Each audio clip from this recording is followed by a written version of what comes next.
Hello, hello, hello, everybody. Second show and Chico's side by side. You know, say hi to everybody, huh? Just got done eating dinner.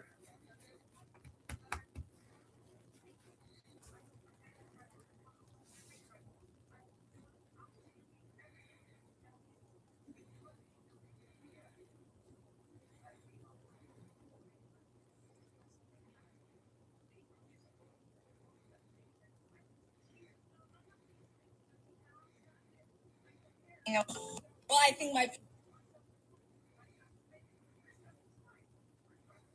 So we'll get everybody in here. Wow, Daniel, you're the first one here. Happy Thursday. We got Lucy has to work late tonight.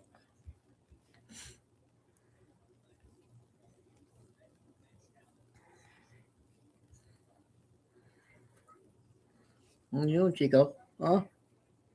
You gonna lay on the couch? Okay, you got enough food. You don't need no more food.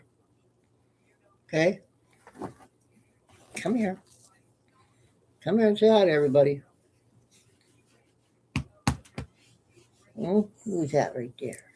Who's that? Hmm?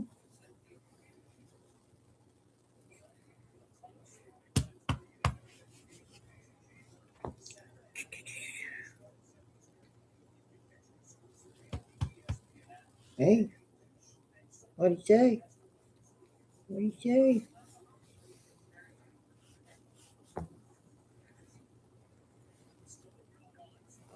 Oh.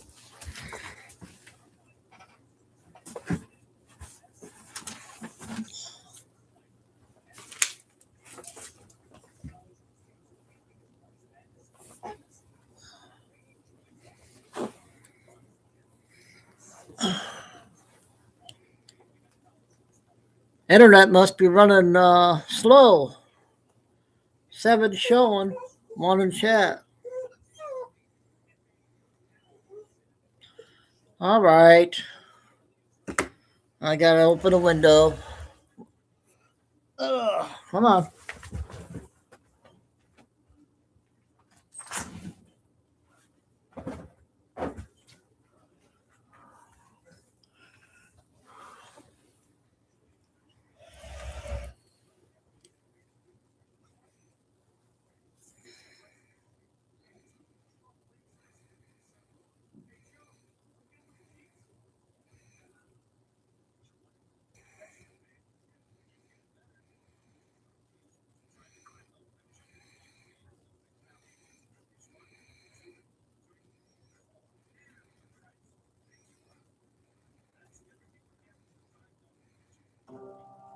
so this is where we saw them right up here.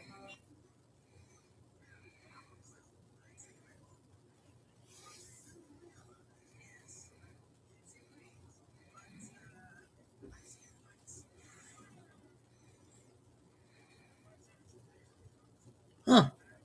Ryan Eagle, you out there? Got Paul still?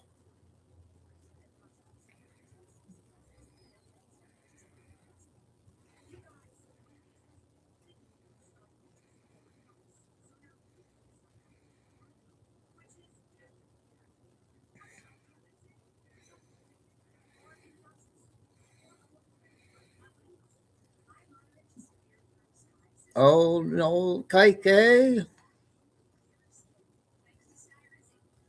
We're just waiting on getting a few in chat. 10 showing, but there's only 2 in chat.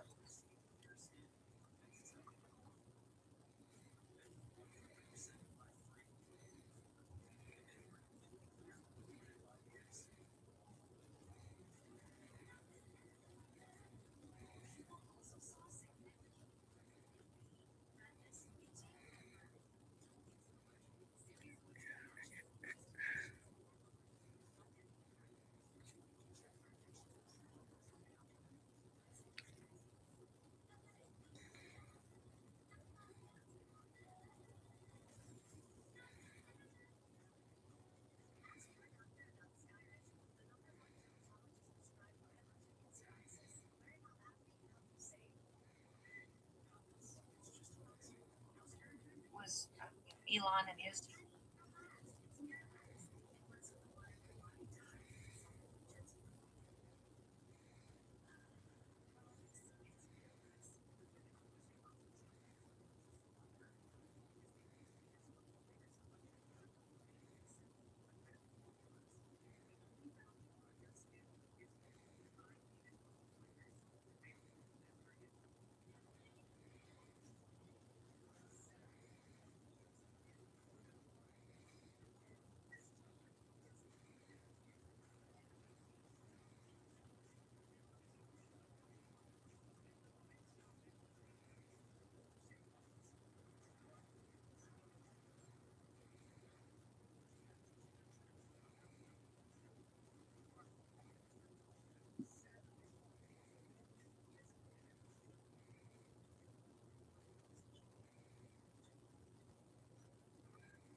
Okay, I guess we'll go ahead and get started.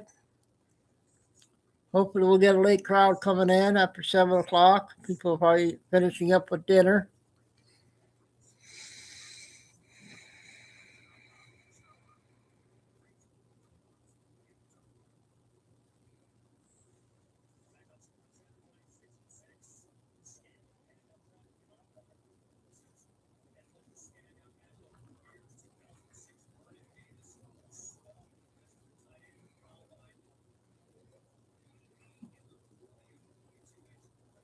So I'm going to go ahead and get logged into Telegram, get going on the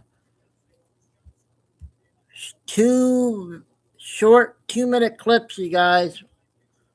Got a surprise for you.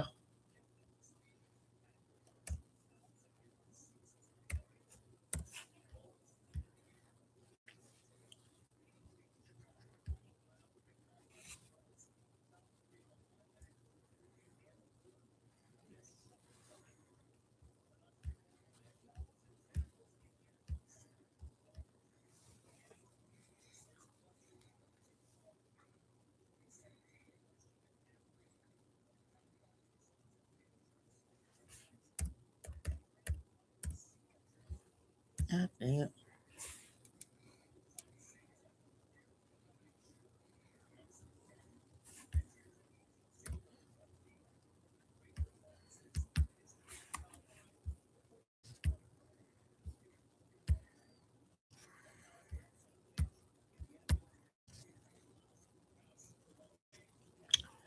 Ah.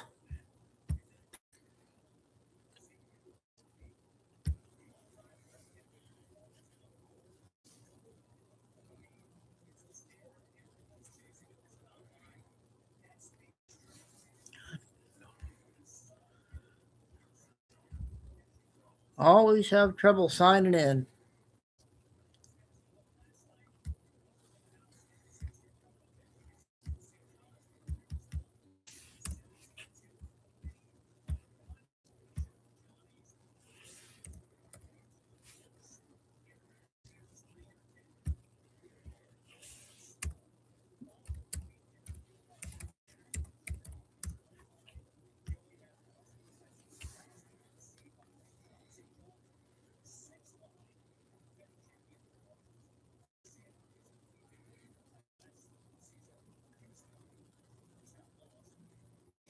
Oh, why are they doing this?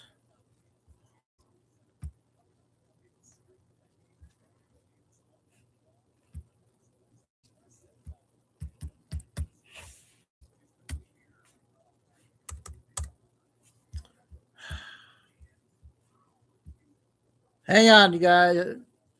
Telegram's giving me a hard time here.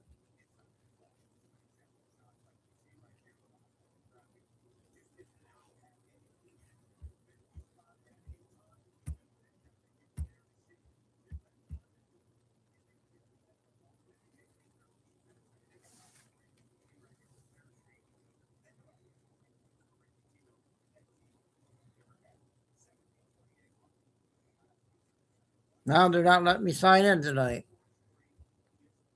Come on.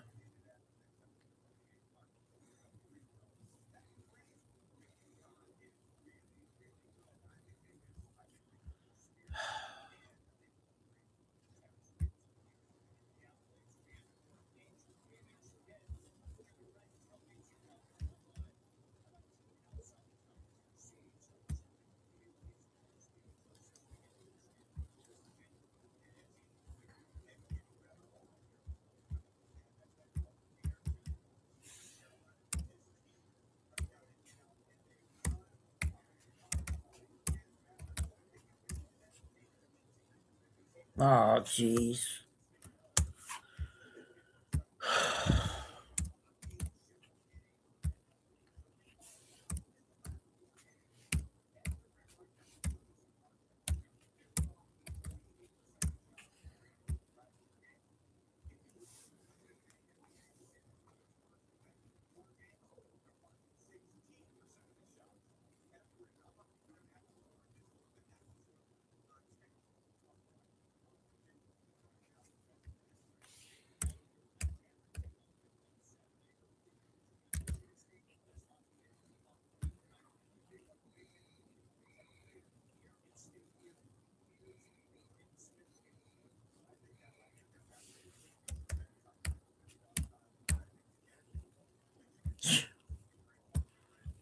Everything's screwed up now. I don't know why they're doing this.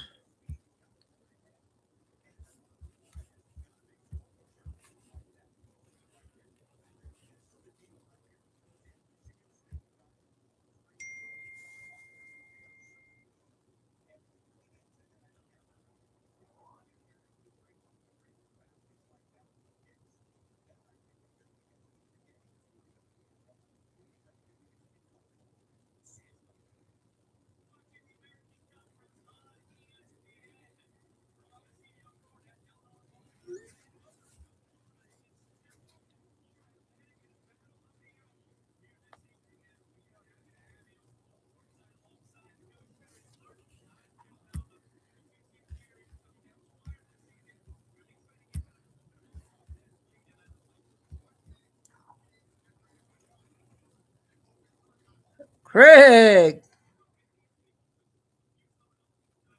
how's it going? How's all everybody doing? Everything's good here. Waiting for that big day to come. I'm trying to sign in a Telegram. So hang on, we'll be getting starting here shortly. And I got a clip for you. As soon as I can get in.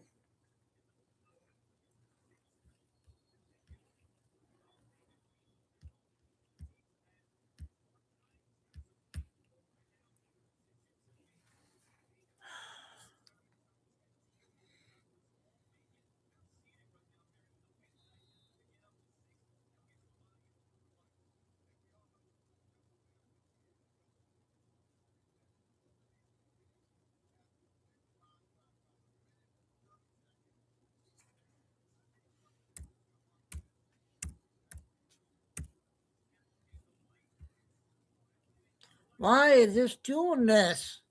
Come on. Oh.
Oh, geez.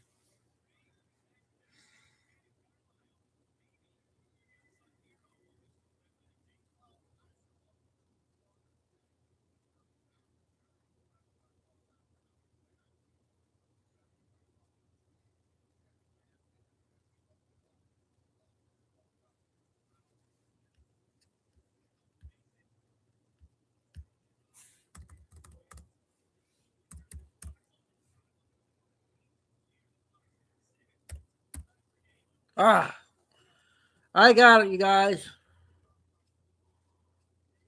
Finally.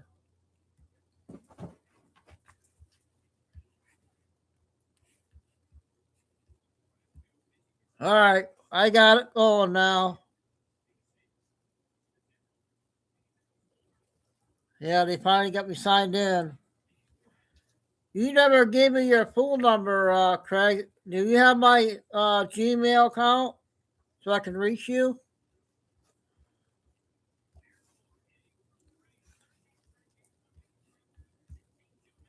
So the first two clips I'm going to be playing is I got a surprise for you.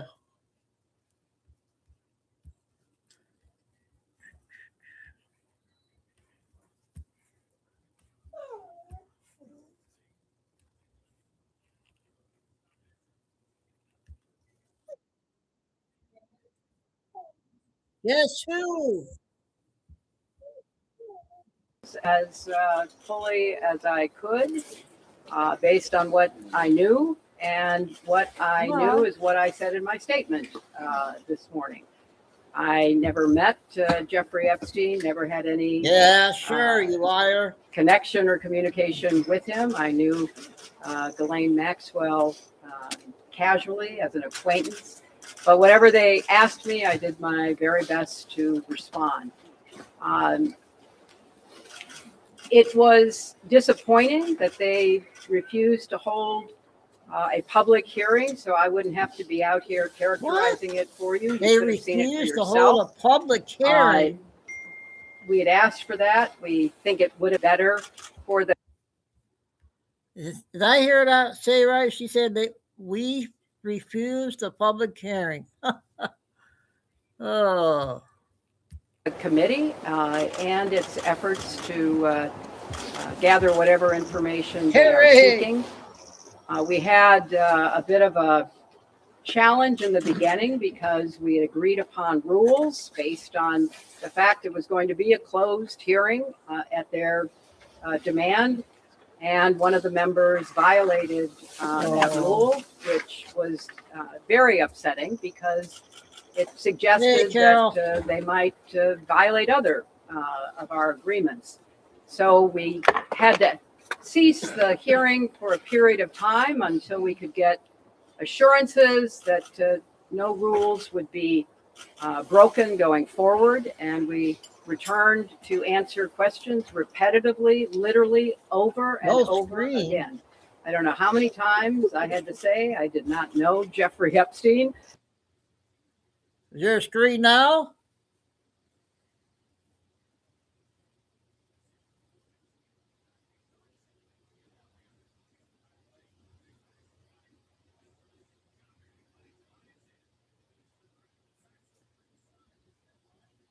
Was the video still up?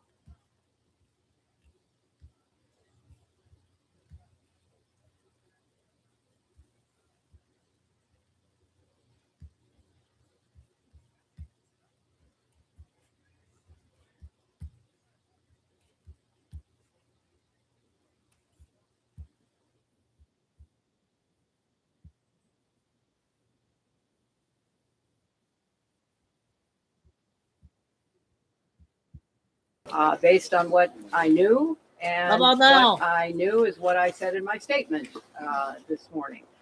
I never met Jeffrey Epstein, never had any connection or communication with him. I knew Ghislaine Maxwell casually as an acquaintance. But whatever they asked me, I did my very best to respond. It was disappointing that they refused to hold a public hearing, so I wouldn't have to be They out here refused. characterizing it for you. Ah. You could have seen it for yourself. We had asked for that. We think it would have been better for the committee and its efforts to gather whatever information they are seeking. We had a bit of a challenge in the beginning because we had agreed upon rules based on the fact it was going to be a closed hearing at their demand. And one of the members violated that rule, which was very upsetting because it suggested that they might violate other of our agreements. So we had to cease the hearing for a period of time until we could get assurance. Okay, that was cute. I can't believe. Did she say they, that's us, refuse a public hearing? I can't believe she said that. Is YouTube doing it, Flying Eagle? Here's your other surprise, you guys. You'll love this one. Have your bags ready.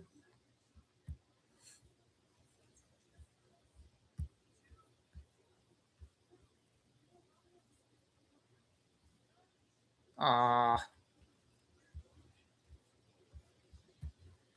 So I gotta play it on the phone. Darn it.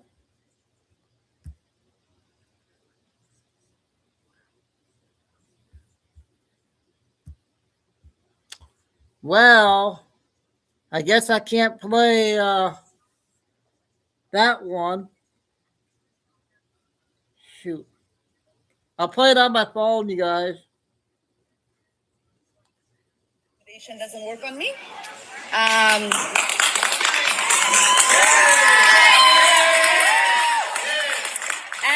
you know, you and I have talked about this many a times. This the president's rhetoric, the attacks from him since I've gotten into public office from the right wing has always been really to stop me from being in public service, to intimidate me, to make me want to quit. And my only message is it hasn't worked thus far and it's not going to work in the future. Congresswoman. For what happened last night, I'm wondering what, if anything, you've heard from Republican colleagues. You know, blame is very interesting, but facts are more important. And what the facts have shown since I've gotten into elected office is that every time the President of the United States has chosen to use hateful rhetoric to talk about me and the community that I represent, my death threats skyrocket. For 4 years, since when he was in office, the first 2 years I was state rep. And the last 2 years, I was a member of Congress. It was maybe my second or third week when he started attacking me. I became a freshman who nobody should have actually known I existed because I wielded no power, to having the most death threats of any member of Congress. To the point where I had to have 6 Capitol Police officers providing 24-hour detail to me and my family. He left office. Well, he was defeated. And Biden got elected. And for 4 years, it almost plummeted. Then he came back into office and he reassumed his vitriol. And now my death threats are the highest of the members of Congress. And last night, the man that attacked me was specifically upset that Trump's order to deport Somalis was not yielding enough deportations of Somalis. So he wanted to come get the person he thought was protecting the Somalis. Well, we are protected by the Constitution. That's right. I'm sorry to tell you the truth. We are protected by the Constitution. And so I do believe that the facts of the situation are that I wouldn't be where I am at today, having to pay for security, having the government to think about providing me security if Donald Trump wasn't in office and if he wasn't so obsessed with me.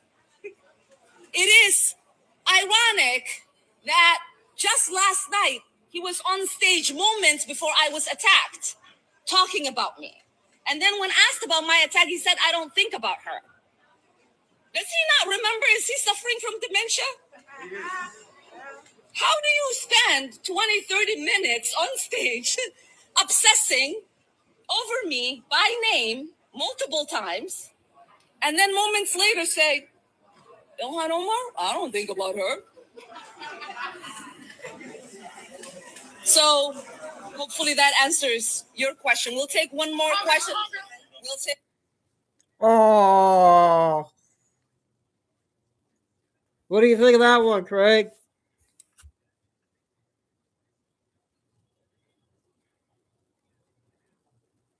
I got a short one on Benny, and then I'm going to play that one for Ian from Canada.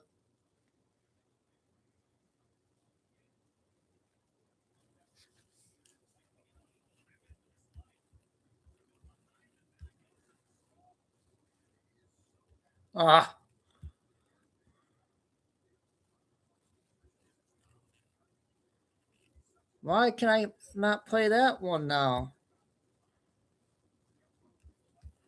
Oh, I can't play that one. All right. We'll play.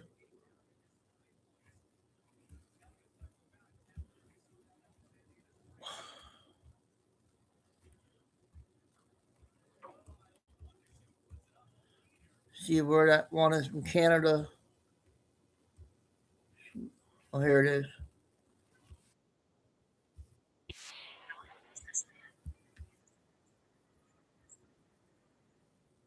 Change agenda in the 1960s. You ever see this one, Ann? What you may not know is that Maurice was also a big power player in Tavistock's social engineering machine. Him! And he held the conference of 1980. He gathered occult think tankers, social engineers, cybernetic experts, and futurologists to discuss what they wanted to see happen in the 1980s. Here is a list for the Tavistock Conference of 1980. Women entering the corporate world, racially mixed breeding, the rise of Oprah Winfrey to normalize mixed marriage, our Canadian friends, youth rebellion, lesbian moms, the emergence of the fake green movement, the importance of meditation and Kabbalah to confuse Christians, the infiltration of hip-hop with gangster rap, and the New Age movement. What do you think, America? Were they successful in the 1980s? Amazing, isn't it? Do you think it is a coincidence that we started calling America the homeland after 9/11? And then we had Showtime with its popular show, Homeland. Did you know the word homeland comes straight out of the Communist Manifesto? These social scientist wizards understand you better than you understand yourself. They can profile any audience to accept lies, and they know you won't even question it. Unless, of course, you have broken your programming. When we think of the word intelligence, we usually think Mossad, CIA, MI6, but we never think Tavistock. Did you know that the majority of CIA and MI6 operatives get their training at Tavistock? Here is a list of what they learn. Metaphysics, mind control, behavior modification strategy, ESP, hypnotism, esoteric knowledge, Satanism, and Manichaean theology, which is understanding the duality of good and evil. So how did this happen? Let's go back to the beginning. Our Tavistock story begins in the late 1800s with Arthur Sharep Spiridovich, a white Russian loyalist who was anti-communist. He was a Russian general and claimed to be well-versed in international affairs and predicted huge world events. In 1902, he warned kings and dukes about future assassination attempts, and he was right. He also predicted the First World War due to his knowledge about the hidden hand, in which he called a secret group of 300 Jewish families controlling the world events. Spiridovich emigrated to New York and wrote the book Secret World Government. He was found dead in his hotel room in 1926 at the age of 59 from suicide. So who was this secret group of Jews? Spiridovich was talking about the Committee of 300. Walter Rathenau, a German politician, once said, 300 men, all of whom know one another, guide the economic destinies of the continent and seek their successors from within their own environment. Dr. John Coleman was a British intelligence officer who gained access to a private British museum in London. It was here that Coleman discovered the highly classified documents of Tavistock. It angered him so much he spent 5 years reading and deciphering them and wrote the book, The Tavistock Institution of Human Relations. Tavistock was secretly started in 1913 and was funded by the British monarchy, the Milner Group, the Rockefellers, and the Rothschilds. Tavistock's first purpose was to create propaganda to start a war between Britain and Germany. The motivation behind the war was inspired by Germany's rapid progress on surpassing Britain with economic power. Tavistock's second purpose was to infiltrate America by establishing a centralized bank, removing the gold standard, and the degradation of women and religion. This group's mission was to establish a complete breakdown of America's values to enslave us. To jumpstart the program, they hired Edward Bernays.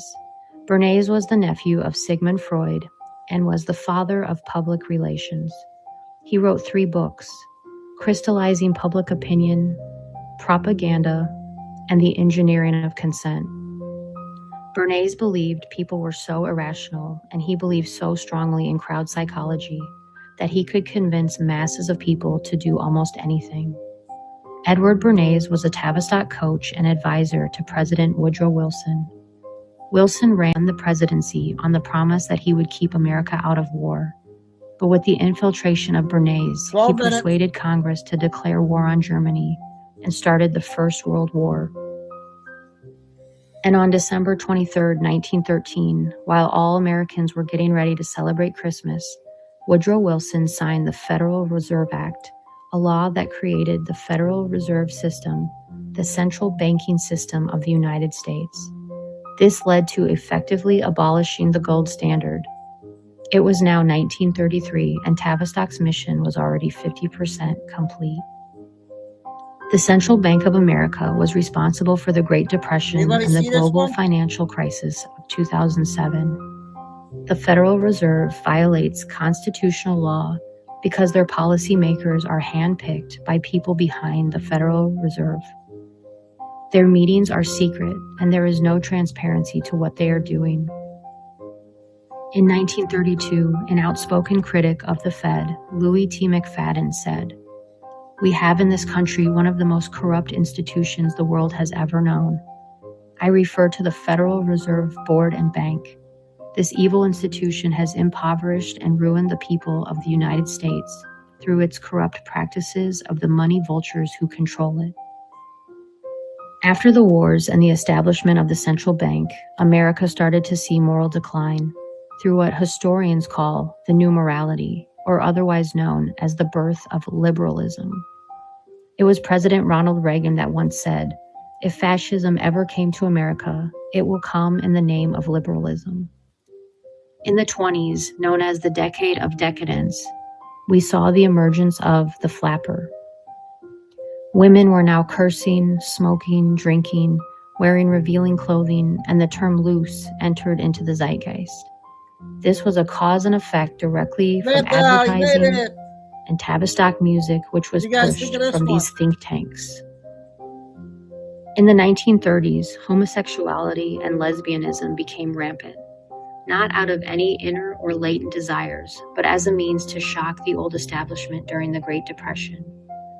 During the Great Depression, the nation was numb. G.K. Chesterton, a writer and philosopher, said, "The moral, spiritual, racial, economic, cultural bankruptcy we are in today is not some social phenomenon, but rather the outcome of a carefully planned Tavistock program.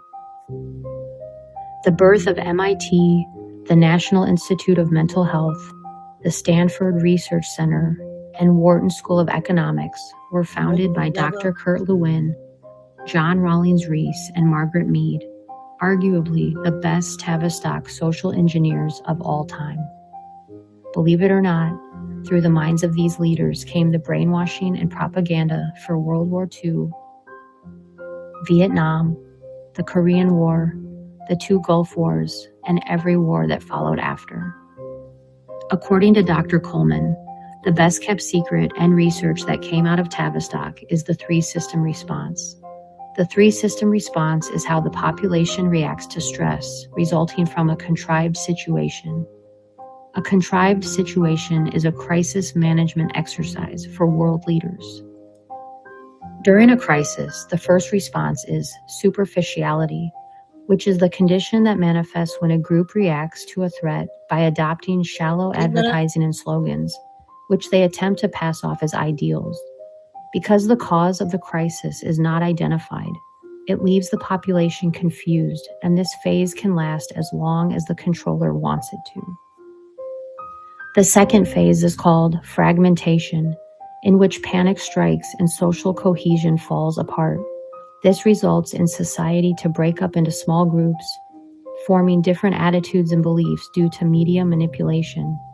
No one is on the same page, no one is getting the truth, and people become divided and fragmented from each other. This causes civil unrest, protests, verbal fights, physical fights, all caused by humans failing to identify the cause of the crisis. The third phase is called the fantasy trip. This is what Tavistock calls dissociation. In this last phase of the PSYOP, people have been so traumatized from the false flag event that they block it out or lose interest and all hope in humanity. This dissociation causes people to allow their liberties to get taken away, which ushers in communist legislation without a fight. Julius Caesar once said, "Divide and conquer." The powers that be have been using contrived situations and false flag events to shock and traumatize the world since the beginning of time. The JFK assassination, Waco, the O.J. Simpson car chase, Columbine, 9/11, Sandy Hook, the Las Vegas shooting, and don't even get me started on crisis actors. You can research that one. Do you think all of these shootings at schools and post offices, churches, concerts, and shopping malls were all just coincidence? According to Dr. Coleman, they were carried out by mind-controlled subjects who were carefully profiled, sought after, and put on dangerous mood-altering drugs like Ritalin, and controlled by DARPA computer programmers. Remember the national story about Molly Tibbetts, the jogger who disappeared for a month and was found dead in a cornfield from Iowa? At first, her alleged killer said he heard voices in his head, and the media had a heyday with him saying that. Now you cannot find that anywhere on the internet. Did you know Molly Tibbetts' dad was an architect for the Clinton Foundation? He actually designed the orphanages in Haiti. I didn't know that. Also, do a quick internet search of killers who hear voices, and it is astonishing. I also recommend the book Program to Kill by David McGowan. When I think about what has happened to women in America, it is easy to see how it has been done in hindsight. From the flappers to pornography, we can see that Tavistock is really good at what they do. Remember 50 Shades of Grey? This was another mind control experiment that you could do in your own bedroom. The pain and fear that comes with sadomasochistic sex causes the brain to flow the blood away from its executive decision-making areas, the frontal cortex, which results in an altered state of consciousness in both the giver and the receiver, like doing cocaine. Do you ever wonder why certain books or movies get propped up? This always raises a red flag for me. Herbert Hoover was the 31st president of the United States. He was a Republican and was reluctant to become involved with the Federal Reserve. He believed in strengthening American business and believed that individual reliance on banks would weaken the economy. There is speculation from Coleman that his reluctance caused the stock market crash of 1929, which led America into the Great Depression as a punishment to him and the American people. Oh yeah, this must Sounds like history definitely repeats itself. Tavistock engineered the Cuban Missile Crisis as an attempt to sell the FEMA program to JFK. It was another rejection by a president, and Kennedy died that same year. Tavistock immediately signed a contract with NASA to ramp up public opinion on space. Ronald Reagan was another president who was reluctant to fall in line and had an assassination attempt on him. During Reagan's presidency, the Committee of 300 had a secret meeting to make sure that after this presidency, they remained in control with their candidates of their choice. So who was next? George Herbert Walker Bush. He was the former director of the CIA and vice president to Reagan. He was a member of Skull and Bones and was married to Barbara Bush, who keeps fetuses in jars in her home, and who is allegedly Aleister Crowley's daughter by a striking resemblance. Bush gave the famous New World Order speech following the Gulf War of '91. Next, we had a Rhodes Scholar, Bill Clinton, and then George W. Bush, and then Obama. With these presidents comes more social engineering, more false flags, and more corruption at the highest levels.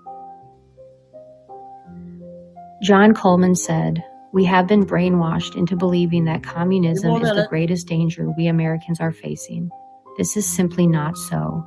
The greatest danger arises from the mass of traitors in our midst. Our Constitution warns us to be watchful of the enemy within our own gates. What do you think of this These one, enemies Fire are Eagle? servants of the Committee of 300 who occupy the highest positions within our government structure.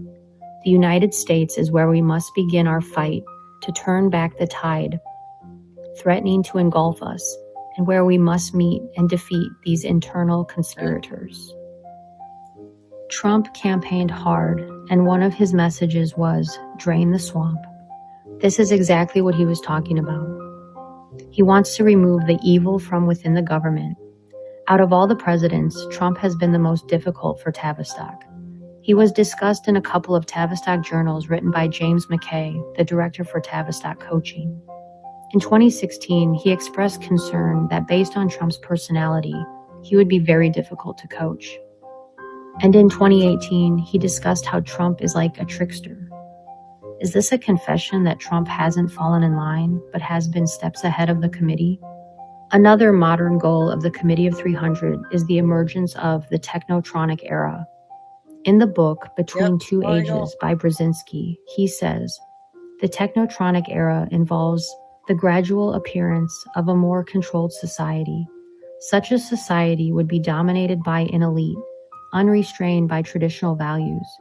Soon it will be possible to assert almost continuous surveillance over every citizen and maintain up-to-date complete files containing even the most personal information about the citizen. These files will be subject to instantaneous retrieval by the authorities. That's creepy. And who is his daughter? Mika Brzezinski, the talk show host on Morning Joe with Joe Scarborough. This is the guy Trump accused of murdering one of his staffers. The book by Brzezinski also discussed future human cloning and robotoids, people who acted like people and who seemed to be people, but were not people. There are psyops within psyops. Disinformation is everywhere. Corrupt people run amok in our government. This is Tavistock.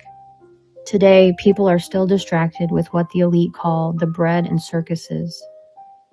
Baseball, football, endless Hollywood, and Social Security. Nothing has changed. The program is so good.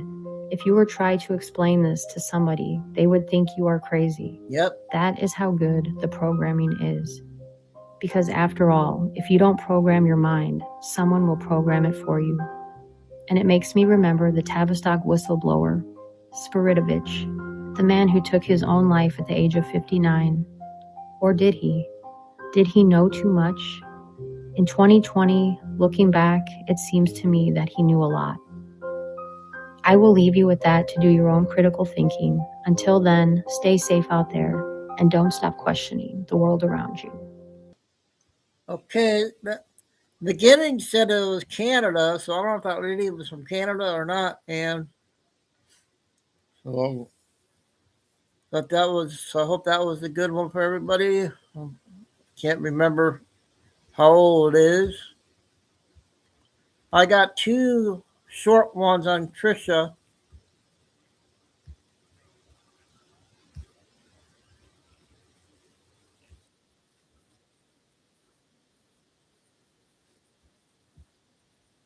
We have learned the FBI not only spied on those 8 sitting members of Congress and senators, they actually decided to spy on Kash Patel and Susie Wiles. And I'm just going to use the word spy, and you guys can get all worked up and say, oh, it's not spying, it's just tolling.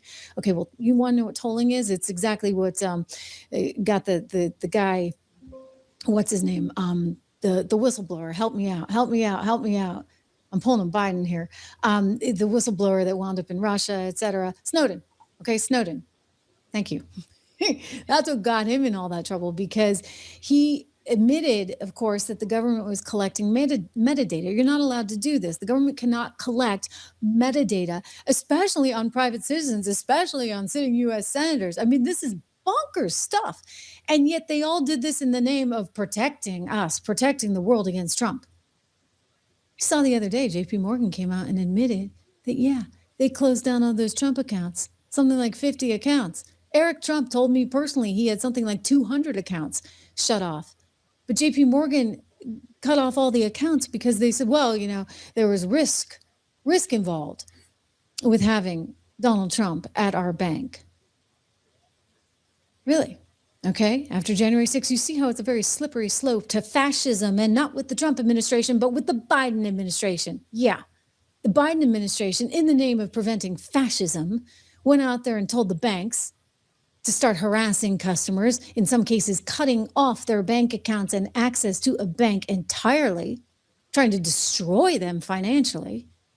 While simultaneously, you had the FBI out there snooping around on everybody's phone records, including then private citizens, Kash Patel and Susie Wiles. I mean, this is bonkers stuff. And they've got to pay for this. I'm telling you, they got to pay. Reuters had the exclusive here. They talked about how phone records were collected around the time of the Mar-a-Lago classified documents case.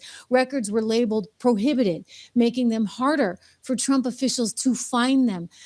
No wonder they didn't want him to win, because they knew everything that they had done. Patel said investigators obtained, quote, toll records, which detail the timing and receipt of calls. So they were trying to see who he was connecting with. Remember, we were talking about how they were trying to map out MAGA. Marsha Blackburn was one of the people who they were after. Chuck Grassley, a whole bunch of them, Ted Cruz. And I guess if you talk to any of these people, then you were in the hot spot. Here is Kash Patel speaking to Reuters and giving them a quote saying, it's outrageous and deeply alarming that the previous FBI leadership secretly subpoenaed my own phone records, along with those of White House Chief of Staff Susie Wiles, using flimsy pretexts and burying the entire process in prohibited case files designed to evade all oversight. So Reuters is like, oh, we couldn't independently verify some of these details, but suffice it to say, a lot of this actually has already come out, and we know this because Senator Chuck Grassley told us he got a call from Verizon. He got a call from AT&T. It's all coming out, okay? So you guys can't hide from it any longer. It's illegal, okay? What they did, I want to emphasize, was illegal. Listen. I've recently been informed by Verizon that at least 11 members with Verizon accounts were affected. That includes a hard line for Senator Cruz's office and a staffer's cell phone for former Senator Loeffler. AT&T informed me they challenged the legal basis for Jack Smith's efforts, and Smith backed down. No, thank you, AT&T. And thank you, AT&T, for telling Chuck Grassley what was going down. I mean, this is bad stuff. I want to go back to Marsha Blackburn, who also, when she found out she was part of this, was outraged. It's such an overreach of government. This is exactly what our founding fathers were trying to protect against. Let's listen to Marcia.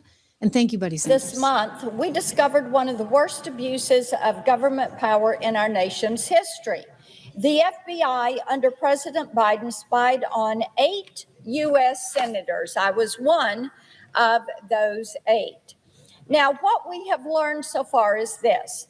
The agency, the FBI, tracked whom we were calling on our cell phones, where we were physically located when we made or received the calls, and how long each call lasted. We still don't know the predicate for the subpoena, but they did go into a court and they got a subpoena. Now, by all appearances, the spying was politically motivated. The lawmakers who were spied on all are Republicans. Each one of us support President Trump, and we had valid questions about the outcomes of the 2020 election. What we also know is that no American should be spied on by their government because of their political beliefs, whether they're a Democrat, a Republican, or an independent. This should welcome. not Is this happen. your first time in chat? Now, we're all duly elected members of Congress, Welcome, and Jack Travis. Smith and the CR-15 unit at the Hope you FBI like, that did his dirty intel work for you him know. violated our Respect, First thank and you. Fourth Amendment rights, the separation of powers, the speech and debate clause, and the Stored Communications Act. If they are willing to do this to us, just imagine what they are willing to I asked do what state to you're, private from? citizens who have a different political Michigan. point of view. What were they doing? To the Larry. moms and dads that went to school board meetings, what were they doing to pro-lifers? We already know that through the same probe, which was termed Arctic Frost, that the FBI investigated nearly 100 Republican and conservative groups, including the Republican National Committee, the Republican Attorneys General Association, and Charlie Kirk's Turning Point USA. We're hearing they may have surveilled as many as 150 different individuals. I mean, this Now, is just unbelievable. I want to say that those numbers have since been updated. Biden's DOJ issued at last count 197 subpoenas to Republican entities and individuals. They clearly were looking at 430 different Republican entities, forgive me, and individuals. 197 subpoenas to 430 Republican entities and individuals. It was effectively the creation of a political enemies list. And this is all under Joe Biden. Okay, Biden, I happen to have some friends, having been in the news business as long as I have, who know him very well. And what I've heard consistently, and this is even from Democrats, is like, this is a guy who just carries a grudge, a serious grudge. Trump, on the other hand, I'm going to tell you guys, like, I've known him a lot of years. He doesn't carry a grudge. He really doesn't. He never, like, he's willing to make friends with anyone. And, you know, he's like, okay, let bygones be bygones. Remember Bill Maher had said all that terrible stuff about him, and then Bill Maher went to the White House and they made up until Bill Maher said more terrible stuff about him. But, you know, he's like willing to let it all go. It's a nice way to be, actually. We should all try to be that way in life. Don't carry around so much negativity like Joe Biden did and was historically known for doing. He couldn't remember much, but he could always remember who his enemies were. And I guess would put together some lists now and then. And this is what the concern is. So they were putting together an enemies list. What were they doing? They were calling banks. Bank of America was involved. JP Morgan was involved. You know what? You can't have a bank account going out to Republicans. Think about that. I mean, if you were shopping at Dick's Sporting Goods, you were suddenly on a bad list. You were on the naughty list because I guess they sold firearms. So therefore, you might be a Republican if you shop at Dick's Sporting Goods. Think of how nuts this is. They were looking for anybody who had donated to MAGA campaigns.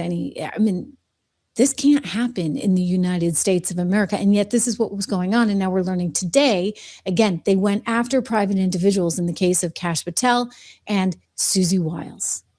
So they were out of control. And now they sit there and they're like, we're going to defy the Trump administration. We're going to wear the F-ICE buttons and we're going to do this, that, and the other. Oh my goodness, did you see them? It's sort of amazing that the stupidity that they had on display. Do I have it? I think I do. Oh yeah, this is the defiance effort that they had with their little furry costumes there in DC last night to counter the State of the Union.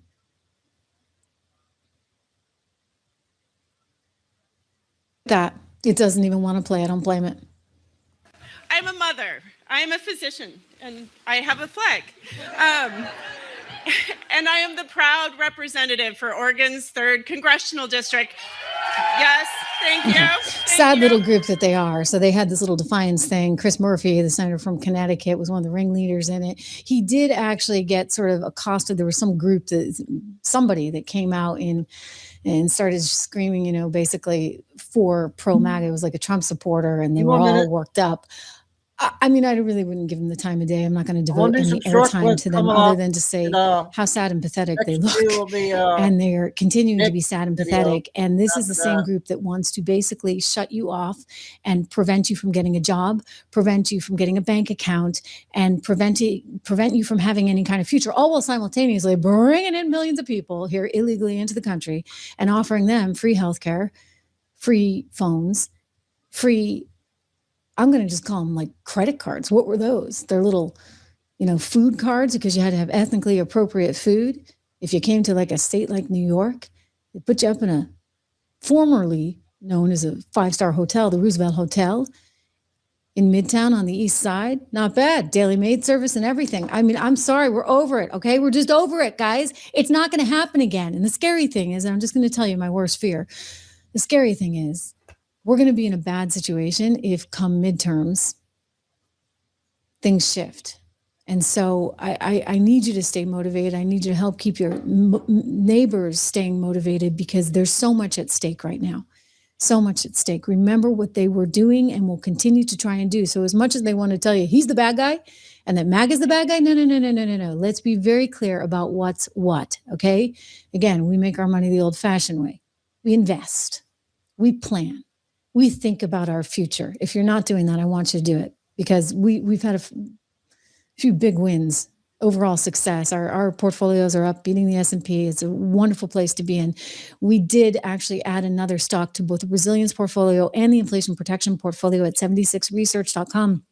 Just a couple of weeks ago, and I think I may have mentioned it around that time here on the show, saying we were adding something new to some of our portfolios. I do encourage you to go and get those portfolios at 76research.com.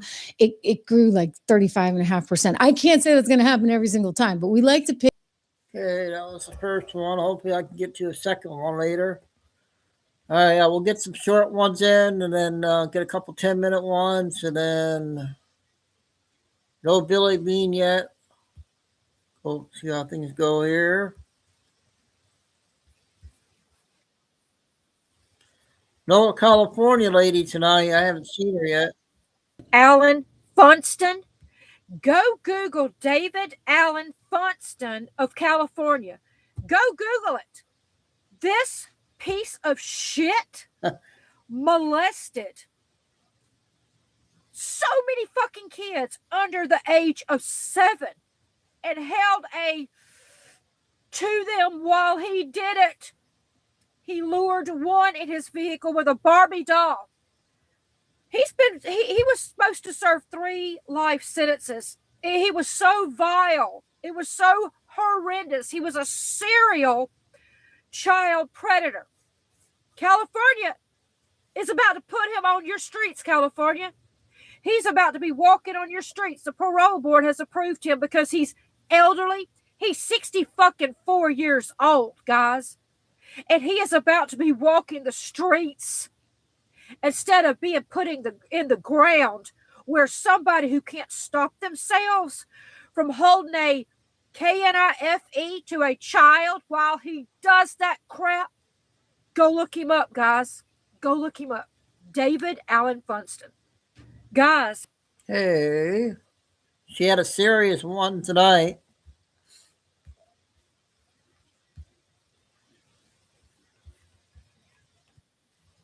About 3 minutes.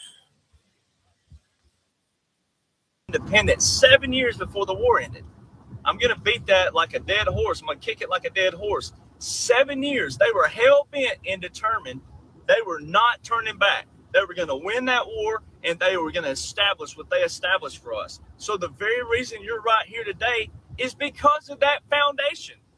That's the reason why you have the system we have, the taxes we have, the inflation we have, all that. So in order for you to bitch about it appropriately, in order for you to gripe about it appropriately, in order for you to moan about it and get on your Facebook about it appropriately, then you might want to know where it was founded, who put it there, and how do we change it? I mean, it's really that simple. So no, not children, not people who aren't in decision-making processes. No, they're not to blame for what's going on. Absolutely not. They don't know what's going on. But me and you, the adults, me and you that know that we pay taxes every day. It's like I tell people when they want to tell me, oh, I don't know if this is true. I don't know.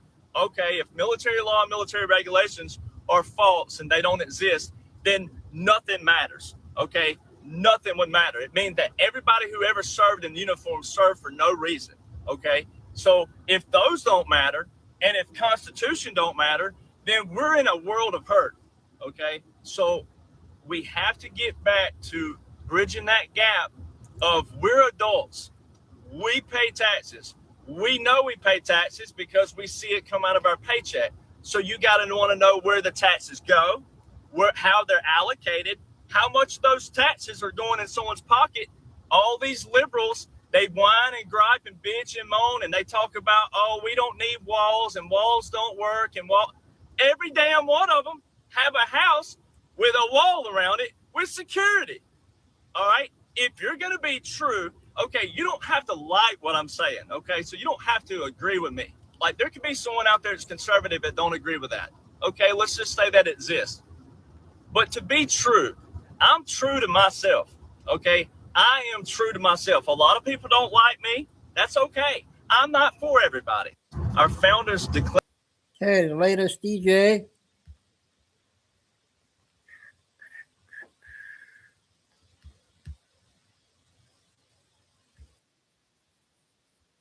Our new lady on TikTok. Are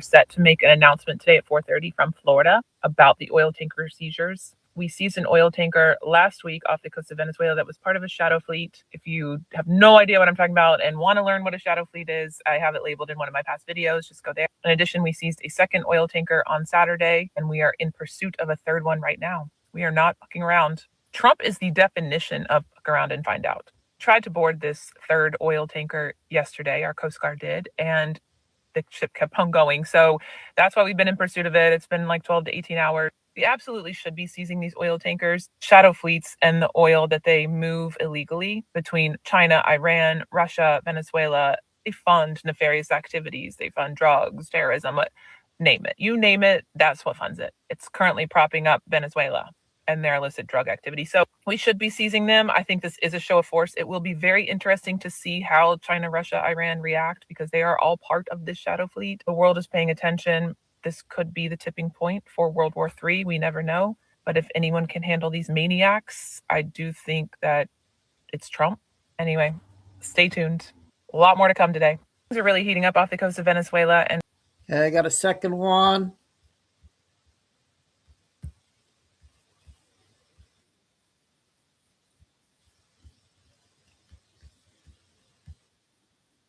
I spent my career in CIA and NSA. I also advised other intelligence agencies. I now have my own corporate intelligence firm. All of these opinions are my own. So for those who don't know, honeypots, honey traps are when a foreign intelligence agency uses men or women to seduce another man or woman in order to get leverage. US and European counter-intel officials have put out a warning that Russia and China are currently using sex warfare in the tech world especially.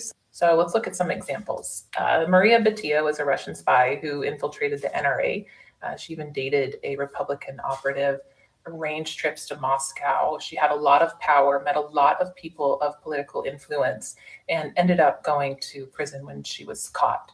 Monica Witt was a former Air Force counter-intel specialist, and she was emotionally seduced and made to feel safe, like someone finally understood her, by Iranian intelligence. So she gets invited to an arts conference in Iran, and the entire conference was run by Iranian intelligence. They studied her, they profiled her, they found all of her vulnerabilities, and then they got a cultural filmmaker who was Iranian intelligence to become her handler, and it became an emotional honeypot. Within a year, she fully switched sides and became an Iranian asset. She allegedly gave the names of US operatives to Iranian intelligence, and she helped them target her colleagues with social engineering and spear phishing attacks because she knew her colleagues and what they would click on. This became one of the biggest counter-intel failures of the decade. And this is what's scary, especially nowadays, because they're not just targeting sex and relationships. They're targeting burnout and loneliness and people's vulnerabilities, just wanting to be accepted and understood and loved. So they'll typically find people at conferences or even on dating apps, especially in cities with political influence or tech. And they'll also look on LinkedIn. That's what LinkedIn's pretty scary. That's why I don't have it anymore. But here's some things to look out for. Love bombing from strangers. If you have influence or if you are a rising star or in that world, you need to be aware that you are probably being targeted. And if a stranger today we're going to talk. Okay, she's a new one on TikTok there, CIA former, I think.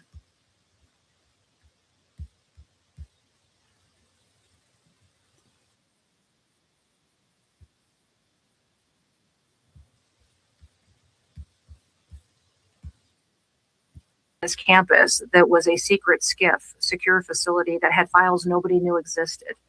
So we just happened to have an employee walk by a door and wonder what it was and started asking questions. We went in there. There was individuals working there that had secret files that nobody knew about on some of these most controversial topics like that. And now I've got that turned over to attorneys and we're getting to the bottom of what exactly happened there. We have on this one. CBP, which is Customs and Border Protection. They know every traveler that comes into this country, every good that comes in. They're the ones who assess and collect all of the tariffs. But the information that they had on travelers that came in during COVID, what our national labs, which I also have national labs under my jurisdiction, they're scientists that participated with that Wuhan lab, how they were traveling back and forth between each other and working on those experiments. It's been eye-opening. And I'll tell you, Patrick, even from the time I came into this office, it was, Elon and his team were extremely helpful to me.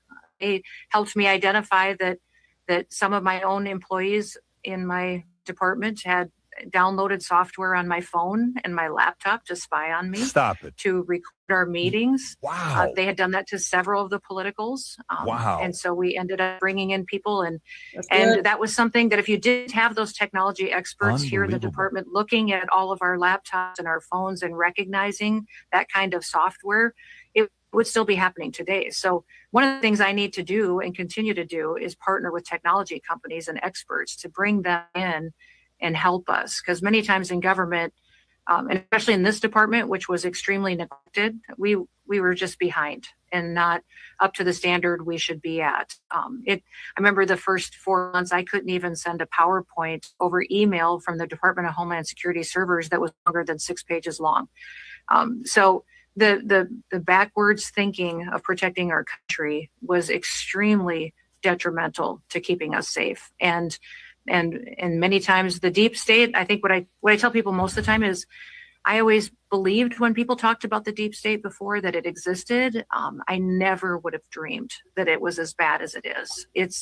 It is, I'm still every day trying to dig out people who don't love America, that not just work at this department, but also work throughout the federal government. I can't believe what I've found since I've been in this department. Okay, that Christy Combs lady, the attorney something. So the next one is 3 or 4. I got, they're about 2 minutes apiece. They're a short one. It's one lady with the glasses that sits in her car. I think these are all new ones. I'm not sure.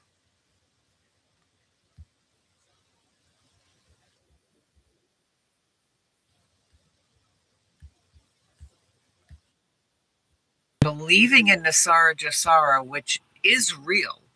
It's a reset that's ending the corrupt systems. That's all it is. All the corrupt systems that we've lived under, it's ending them. It's going to bring freedom. It's going to bring wealth back to the people. It's going to end financial slavery. We've been slaves. America, land of the free, home of the brave. We're maybe brave, but we are not the land of the free. We've been lied to our whole life. So it's going to end that financial slavery because that's what we are. We're slaves. It's going to end all illegal debt, car loans, credit cards, school loans, mortgages. All of that is corrupt under the banking cabal. It's corrupt. The Nasara law is going to bring down those criminal cartel banking systems, is what it's doing. And laws that are not in line with the Constitution, pretty good, are going to get thrown out. Traitors, they're going to get punished, whether it's the rest of their lives in jail or death. Treason calls for death. So it is about to change. It is coming. It is globally for everyone. The old world is going to be gone. No more being a slave to debt. No more hidden cures. No more lies. There's going to be like over 6,000 patents they're going to release. It's been kept hidden from us. It's coming and they can't stop it. It's great. Anyways, have a great day. I'll get one more in.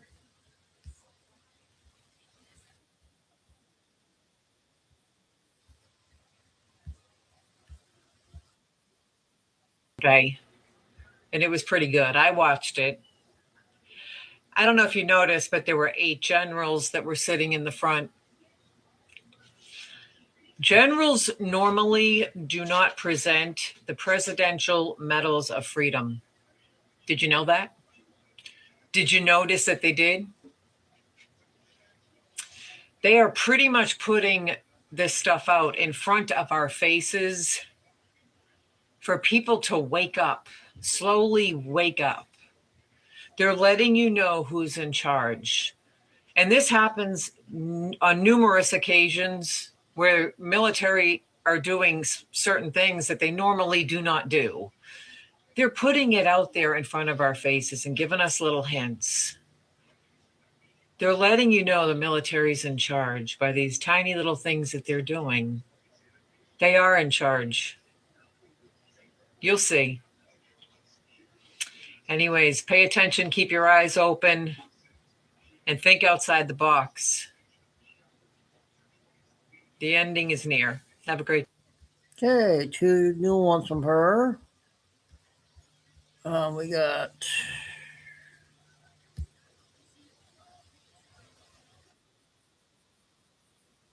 about 3 minutes on this one.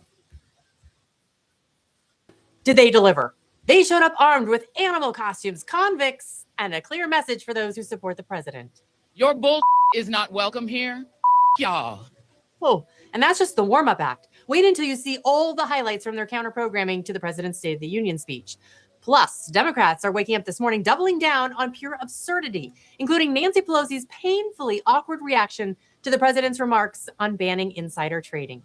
And Speaker Mike Johnson, he gives us a behind-the-scenes look at the moment everybody is talking about, the one that had some viewers calling for Ilhan Omar and Rashida Tlaib to be escorted out of the chamber. Wait until you hear why he didn't remove them. Like the video, subscribe if you're new here, and share with friends and family, because you're not going to believe some of what you're about to see. Now, before the president even spoke, the left was already in full outrage mode. A reporter asks college students what they thought of Trump's performance. There's only one issue with this. It was on Monday. the day before he even spoke. College kids are telling us Trump's State of the Union didn't go so well. The only problem? It's tomorrow. Rate Trump's State of the Union speech 1 out of 10. 1's the worst, 10's the best. Negatives. And why? I think we all know. A lot of reasons. Yeah. What about the State of the Union last night? 1 to 10. It was like a 1 or 2. I mean, it was all over the place. I'm gonna give it a 1. And why do you say 1? I don't think he's very articulate. This just proves how uneducated and dishonest the left is. I mean, it's impressive to be that confident, that wrong, and that ridiculous all at the same time. And for the few leftists who actually noticed the date of the president's speech, a group of them gathered near the White House last night, not to push policy, not to rally for legislation, not to solve anything, but to host a watch party so they could collectively boo President Trump and Vice President Vance through a television screen.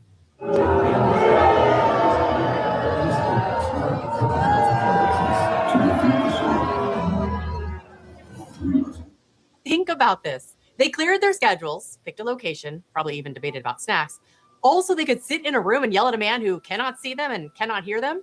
Imagine explaining that to a normal person. At some point, when your political engagement looks like a Super Bowl party for people you hate, we may need to reconsider whether your group hobby requires padded walls. And what came next? Even more disturbing. Take a look. I'm fresh out of an ICE prison in Minneapolis. I've been arrested 3 times by ICE over absurdity, over us being ourselves, over me singing songs like, "Hey, Mr. Tangerine Man, get rid of brown people for me. I'm Aryan white. There ain't no place I'm going to." What on earth? This is not normal. This is not serious. The event is starting to look less like a political movement and more like a traveling circus that lost its permit. And somehow, this is the brand? And tonight, I defy Trump and his authoritarian project by standing in joyful, radical, peaceful resistance with the Portland Frog Brigade. Notice how these events are always wrapped in dramatic language, authoritarian projects, radical, joyful resistance. It sounds intense until you realize it's just a pep rally with costumes. And these are the same people who are furious about Kid Rock playing a Super Bowl concert. Kid Rock with a guitar, dangerous, Frog Brigade with pom-poms, democracy in action. Totally consistent. Now, as for Democrat lawmakers who showed up to their own rally outside the Capitol, let's just say the energy felt... Okay, one more, and we'll get 2 Nick videos coming up next.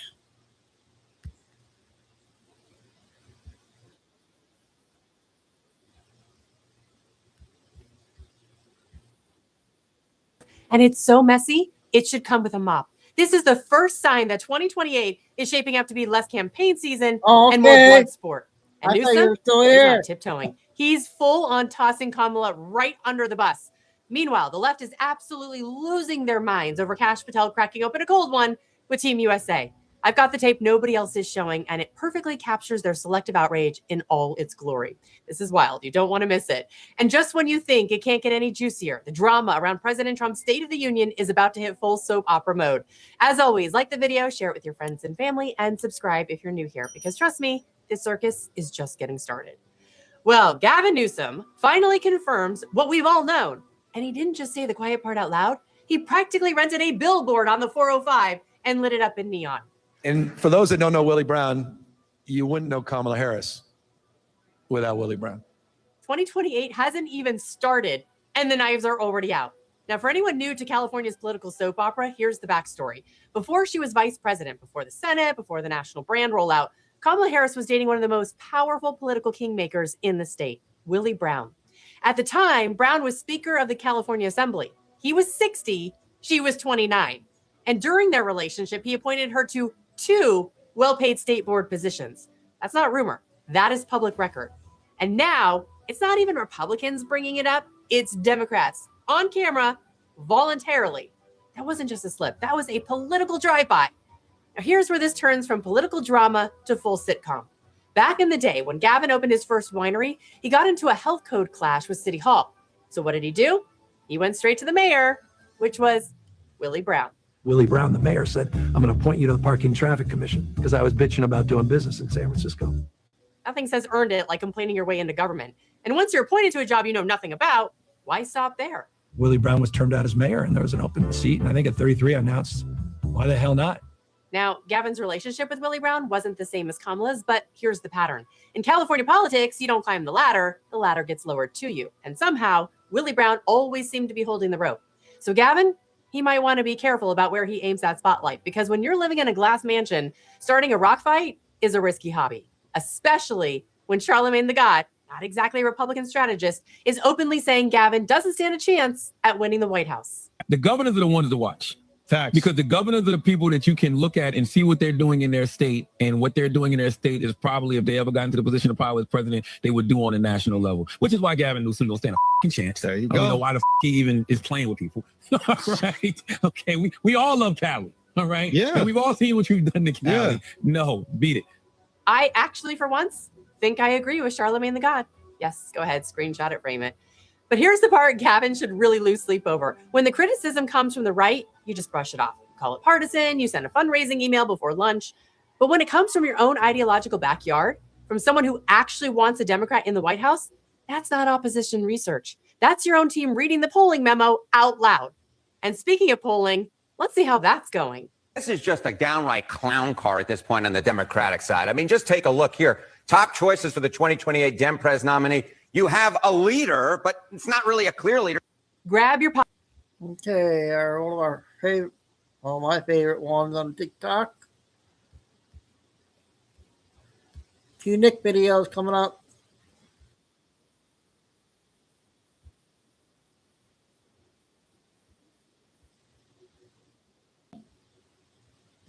Keep falling right into his hands. Ladies and gentlemen, Stephen A. Smith is taking a lot of flack from his fellow Democrats right now after calling out his own party for routinely, over and over and over again, falling right into Trump's trap and getting played like a fiddle. Now, Stephen A. Smith is a Democrat at the end of the day, but he's not afraid to call out his own party when they make a massive blunder.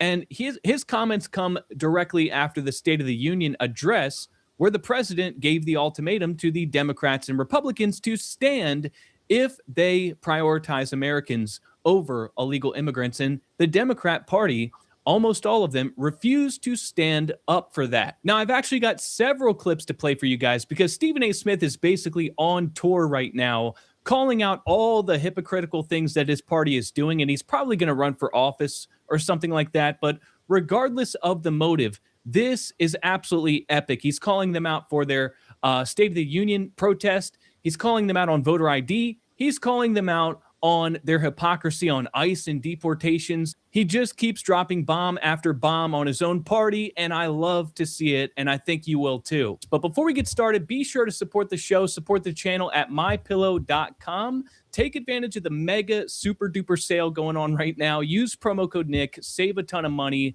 on the Giza Dream Sheets. We absolutely love the Dream Sheets at the Mo Cedar household, and I think that's probably my favorite product at mypillow.com, and you can save a ton with promo code Nick. Now, without further ado, let's go ahead and play the first clip. Donald Trump, when he asked the question about cheering and asking about protecting American citizens and prioritizing them ahead of migrants, he set you up. He knew you weren't going to stand. He knew 73 of y'all were going to show up to other places and not show up to the State of the Union. He knew that a lot of Americans that were moderates on both sides of the aisle were going to look at y'all as being every bit as out of control as you claim he is. The difference is that he takes those positions and the heat that comes with it as the incumbent, the president in office. And he's making the claim that you hate him so much, you're devoid of objectivity, and you're devoid of thinking about what's in the best interest of the United States of America, because you're too busy thinking about your own personal feelings and animus towards him.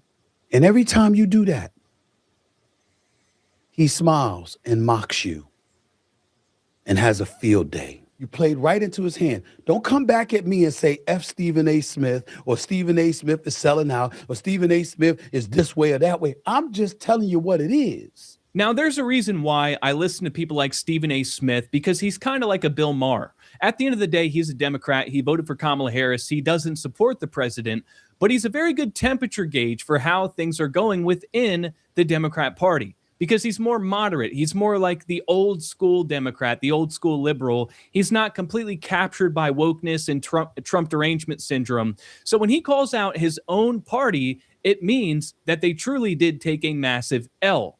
And this whole stunt to protest the president and scream and heckle and refuse to stand and protest the State of the Union, that whole thing backfired and has imploded in their face. As he rightly points out, all you've done is prove to the American people that you're incapable of acting objectively. You're too emotionally invested in your hatred for the president, and you're not able to put the American people before party politics. You fell right into his trap, and it completely backfired against you. Now, I've got another clip for you guys I want to play where he's also calling out the nonsense of opposing voter ID and saying this is clear hypocrisy and a massive losing issue for his party. I need ID. If I'm a person in New York who wants to get anywhere from $19 to $30 an hour to shovel snow, I need two forms of ID. But Democrats are arguing on Capitol Hill, why should you need ID to vote? Make it make sense. These are the issues we should be talking about. These are the discrepancies we should be pointing out. These are the hiccups that we should be bloviating about. So even Democrats, moderates, independents, they are seeing how unbelievable it is. An 84% issue that Americans want. The Democrats are fighting tooth and nail against it.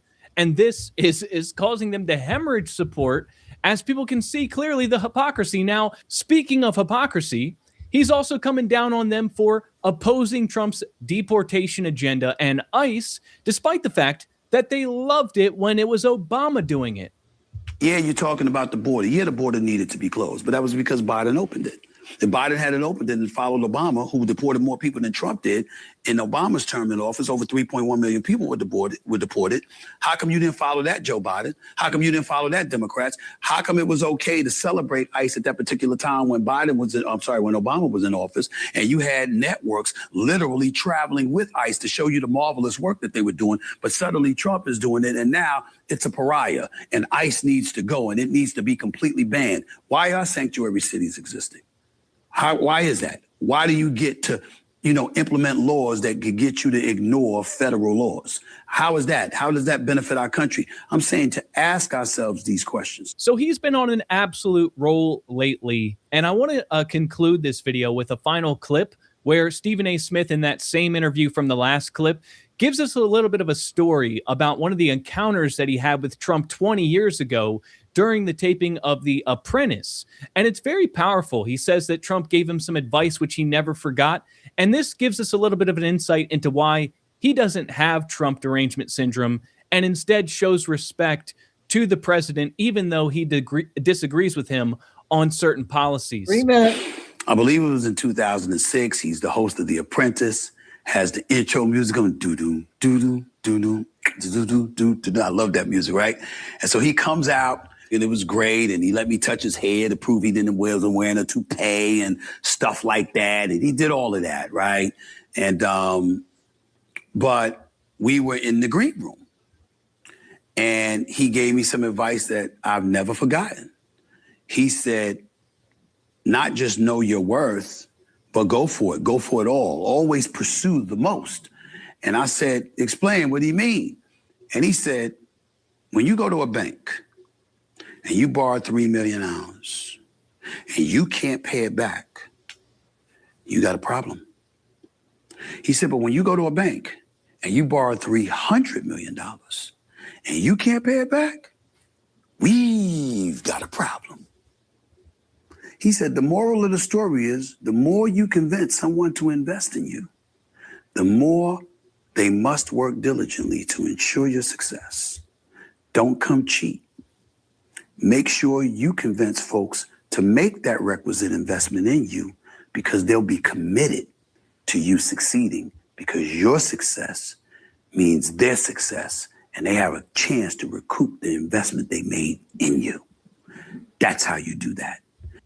So powerful stuff. Advice which he never forgot. 20 years later, he remembers it like it was yesterday.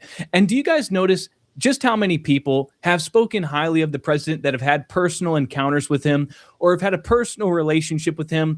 So many people have told us stories just like this one over the years about the acts of generosity and kindness and wise words that Trump has bestowed upon them. And people like Stephen A. Smith that have had these personal encounters, they know that the president is not this monster that the media and the globalists portray him to be. I mean, everybody knows before he ran for president, he was America's favorite billionaire, and The View would have him on, and all these talk show hosts would have him on, and everybody loved him, you know, and it was only when he ran for president that all changed. But people like Stephen A. Smith, they don't forget the encounters they had years ago, and they're not captured by all the lies that have been told.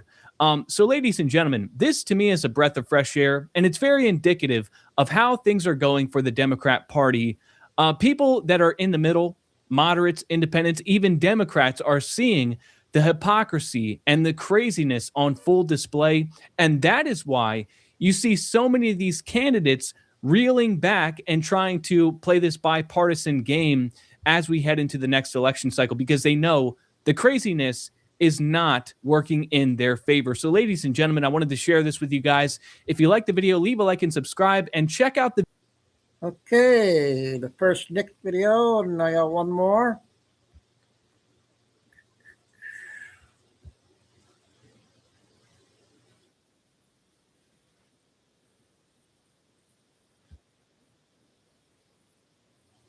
She used her care credit. Ladies and gentlemen, Vice President J.D. Vance is finally turning the screws on Governor Tim Walz in the state of Minnesota over the $9 billion of various forms of fraud in the state.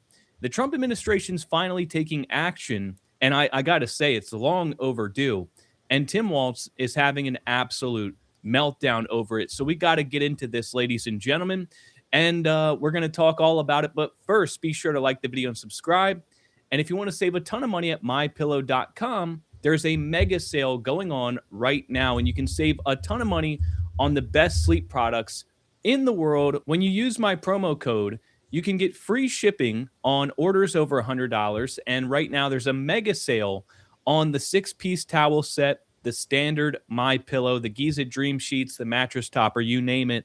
Tons of savings when you use promo code Nick. Now, without further ado, let's get right into this. So we have J.D. Vance and Dr. Oz standing together talking about how the Trump administration is going to finally put some conditions on the reimbursement of the federal funds that go to Minnesota regarding the Medicaid funds. So now here's the interesting thing about this.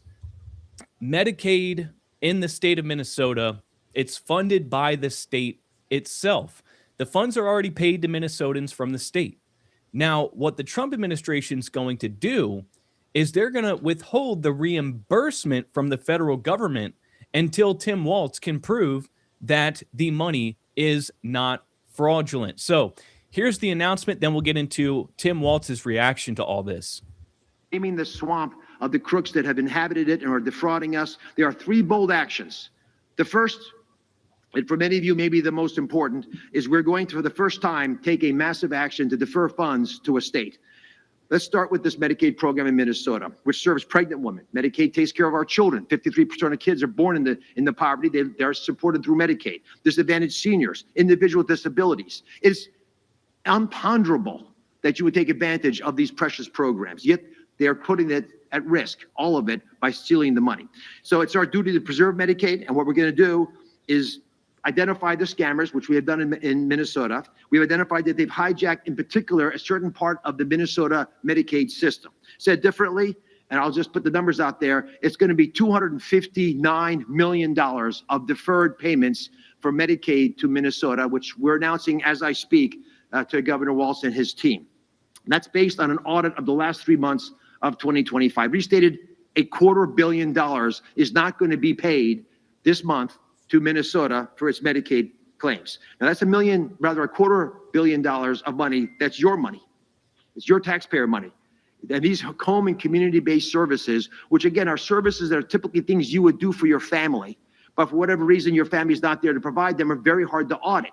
And for that reason, there's been a lot of slippage. The guardrails have not been well maintained. And if you're not serious about the integrity of the program, you'll see these problems happening in your state, which is why Minnesota's not alone, although they're the first to receive this action. So the Trump administration's not just gunning for Minnesota right now. They're planning to do this in other states, but they're starting with Minnesota because that's been the main spectacle, the hot topic. We know for sure that $9 billion plus have been defrauded from the American taxpayer. Now, of course, Governor Tim Walz is having a full-blown meltdown, and he's trying to use the emotional rhetoric and pull on your heartstrings and make it seem like the Trump administration's just trying to punish the pregnant women and veterans, etc., and weaponizing the federal government. He's pulling that number. But here's the thing, and this is what Governor Tim Walz is going to soon find out. When you talk about millions, billions of dollars that are being stolen by Somalians and other fraudsters in the state, and you've been allowing this for at least 7-10 years, the American people have discovered that their money that they've been working very hard for is being stolen right out from under them, and you've been allowing it. So I think this is a very wildly popular thing that the Trump administration is doing, and I don't think that Tim Walz is going to be able to garner up an ounce of support from anybody outside of the radical left crazies that are, these paid agitators one of your old in his own state. This is a nationwide issue. This hits the pockets of every American that pays taxes to the federal government. So Tim Walz is trying to drum up this, emotional rhetoric and try to get people to turn against the Trump administration on this, saying that this has nothing to do with fraud. The agents Trump allegedly sent to investigate fraud are shooting protesters and arresting children. His DOJ is gutting the U.S. Attorney's Office and crippling their ability to prosecute fraud. And every week, Trump pardons another fraudster. So he's not even denying the fact that billions of dollars are being fleeced from the American taxpayer. He's just trying to use all these deflection tactics and make Trump out to be the bad guy. He goes on to say this is a campaign of retribution. Trump is weaponizing the entirety of the federal government to punish blue states like Minnesota. These cuts will be devastating for veterans, families with young kids, folks with disabilities, and working people across our state. But here's the problem that Tim Walz has. These funds, again, are already paid by the state. The Trump administration is basically holding the reimbursement of federal funds. So you will get that money. The state will be reimbursed once you can prove that these people receiving these benefits are who they say they are and that there's not fraud going on. So this is the problem that Tim Walz has. His words are completely hollow, and he's not going to be able to get this groundswell of support because ultimately the people are still going to be receiving their benefits. Nobody's really getting cut off from these programs because the state's still going to pay for it. The only one that's really hurting is the state of Minnesota. So this is like the Trump administration saying that if you want to continue to allow a bunch of fraudsters to fleece you and steal money from the state of Minnesota, then knock yourself out. Be my guest. But we are not going to pay for it. The rest of the country, the rest of the nation should not have to be dragged down with these states that are not cracking down on fraud and just allowing it. So if you want your money, it's very simple. Just play by the rules and make sure that that money is legitimately going to the right people and it's not being stolen. It's very simple. Now, I've got another clip here of J.D. Vance laying down the hammer, laying down the law on the state of Minnesota and all these other states that are engaging in this fraud. Roku's self-serve ads platform. It's easier than ever with Ads Manager. Sign up today. Apply for a HELOC with Citizens Fast Line and go from application to offer in minutes. Get the things I love about our country is that we're a generous country. We're a generous people. We take care of our fellow citizens who can't afford medical care because they're down on their luck. We take care of people who can't afford to put food on the table, even though they work hard and play by the rules. We recognize that we're all in this together, and part of the reason why we have Medicaid, or part of the reason why we have food stamps, part of the reason why we have these programs is we want to make sure that kids who grew up in families not all that different from the family that I grew up in, that they have access to the basic necessities: food, medical care, after-school services when their family needs them, but they're unable to pay. What's happening in Minneapolis, in California, in a number of states all across our country is that the generosity and the good hearts of our fellow Americans are being taken advantage of. We're taking that social contract that says that our American citizens, we take care of one another, and we're allowing a few bad actors to get rich off that generosity of spirit instead of providing the services to the kids who need it. This is disgraceful. It has happened for too long. Far too many people have gotten rich by taking what is the best of the American spirit and getting rich off of it instead of providing services to kids who need it. That is stopping today. We're taking a whole of government approach in the Trump administration to take this fraud seriously. What Mehmet Oz and his team at CMS have done is really remarkable, and it's just the first step of our efforts. Now, we've got estimates coming from Dr. Oz, who's saying that something like $300 billion nationwide is being stolen from the American taxpayer by these blue states that allow for this money to be stolen without oversight. And the federal government is stepping in to provide that oversight to make sure that we put a stop to this. So we're talking about $249 million being withheld, when in reality, the state of Minnesota alone receives billions from the federal government. So in reality, this is a step in the right direction, but it's small potatoes. And in fact, I think that the fact Tim Walz is on social media blasting the Trump administration and talking all this crap, that in itself is a problem, because that guy should be in jail. Keith Ellison, Governor Walz, Tim Fry, all these guys should be in prison for a very long time, not on social media trashing the administration. They should have much bigger problems than the withholding of federal funds. But ladies and gentlemen, this is a step in the right direction, and it's only going to continue to grow as they start to do this in other states. And it's about time. Ladies and gentlemen, let me know what you guys think down in the comment section. As always, leave a like and subscribe. And okay, 2 good ones from Nick tonight. All right, I'll play that one in a minute. Okay, I got a 30-second clip I just found.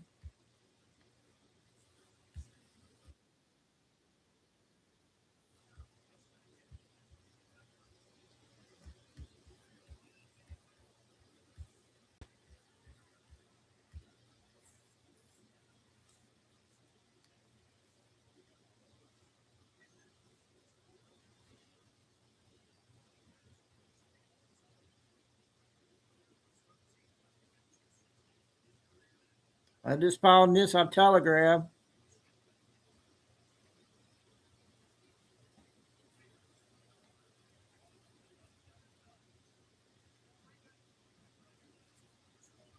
Okay.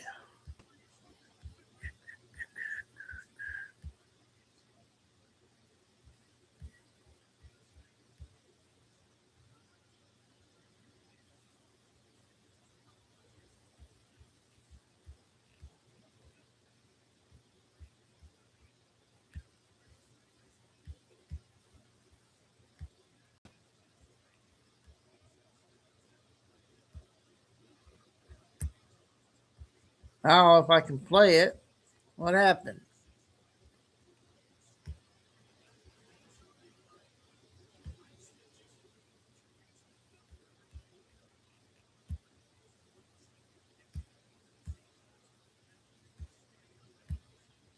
Ah.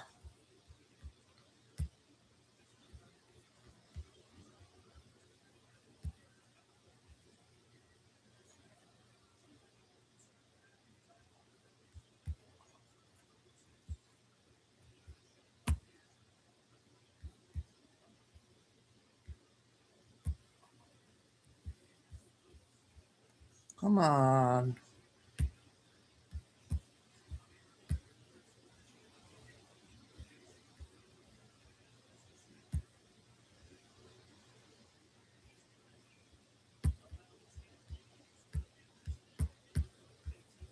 Why they won't let me play it? I'm trying to get it. Hold on.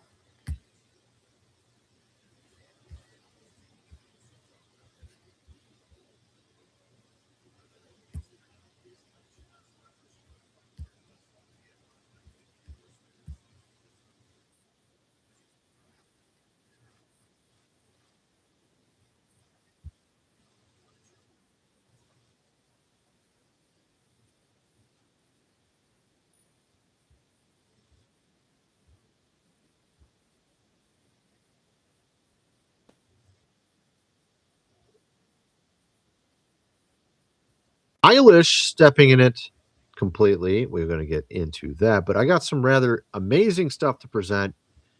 We got some new files, and we're not talking about the ones from Jeffrey. We got some new files, and you won't believe what they are saying. We'll get into that, and it actually shows you really where our country is at. Oh my goodness. We have Joe Rogan also talking about what is going on with our food supply. And this leads into all of this regarding the CIA, of course, which he also talks about. I'll show you in a couple clips here. Joe Rogan condemning the poisoning of our U.S. flour supply. Why is it that so many people who eat gluten-free can eat flour in Europe? Check this out.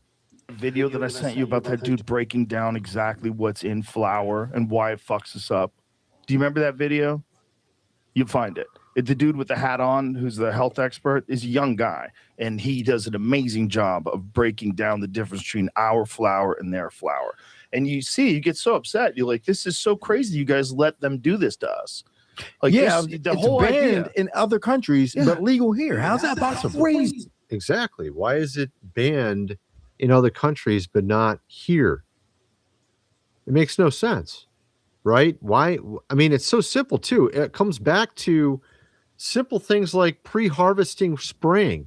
All they have to do is stop pre-harvesting spraying of glyphosates, and that would solve at least part of it. But also on top of that, bleaching the wheat and things like that as well, being poisoned. But actually, this is something that was released in these new documents I'm going to show you in a little bit here from the CIA that just came out as well. Here you have him also talking about this as well. overseas. You go eat bread in Italy. You don't feel bad at all. No, it's not as bad. We're fucking poisoned. Also, I mean, it's crazy, right? Then we got this here as well. Why the top scientists at Epstein Island, prominent universities. We had obviously a ton of scientists coming to Epstein Island. And this ties in with the CIA. It was an intelligence operation. Who's ever running it, whether it was Mossad or, of course, CIA. They're bringing people and compromising them. Check this out. Interesting. yeah, he goes, it wasn't that much money. He goes, it was really like he was more than that. He was bringing them to parties. Like it was an intelligence operation.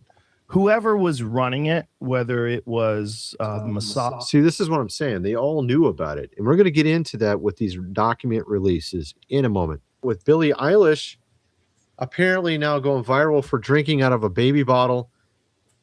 And so, I mean, maybe this is her way of trying to get away from the controversy of her totally screwing up, saying there's no one illegal on stolen land, which, of course, she has stolen land. She doesn't want anybody talking about that. So she's trying to go viral in other ways. Now she's like drinking water out of a baby bottle. She's dressing in a very objectified manner while claiming that she doesn't want to be objectified. What the heck's going on here, dude? And there's actually, this is not even the bad one. There's way worse. There's actually another outfit she's wearing. Way worse. I can't even show it, I don't think, man. If you've seen it, it's this one right here, and I'm not going to show the rest. I'm not going to go any farther down, okay? Because it's a little too revealing. At any rate, you get the idea. She claims that she doesn't want to be objectified. Yet she obviously dresses like she wants to be.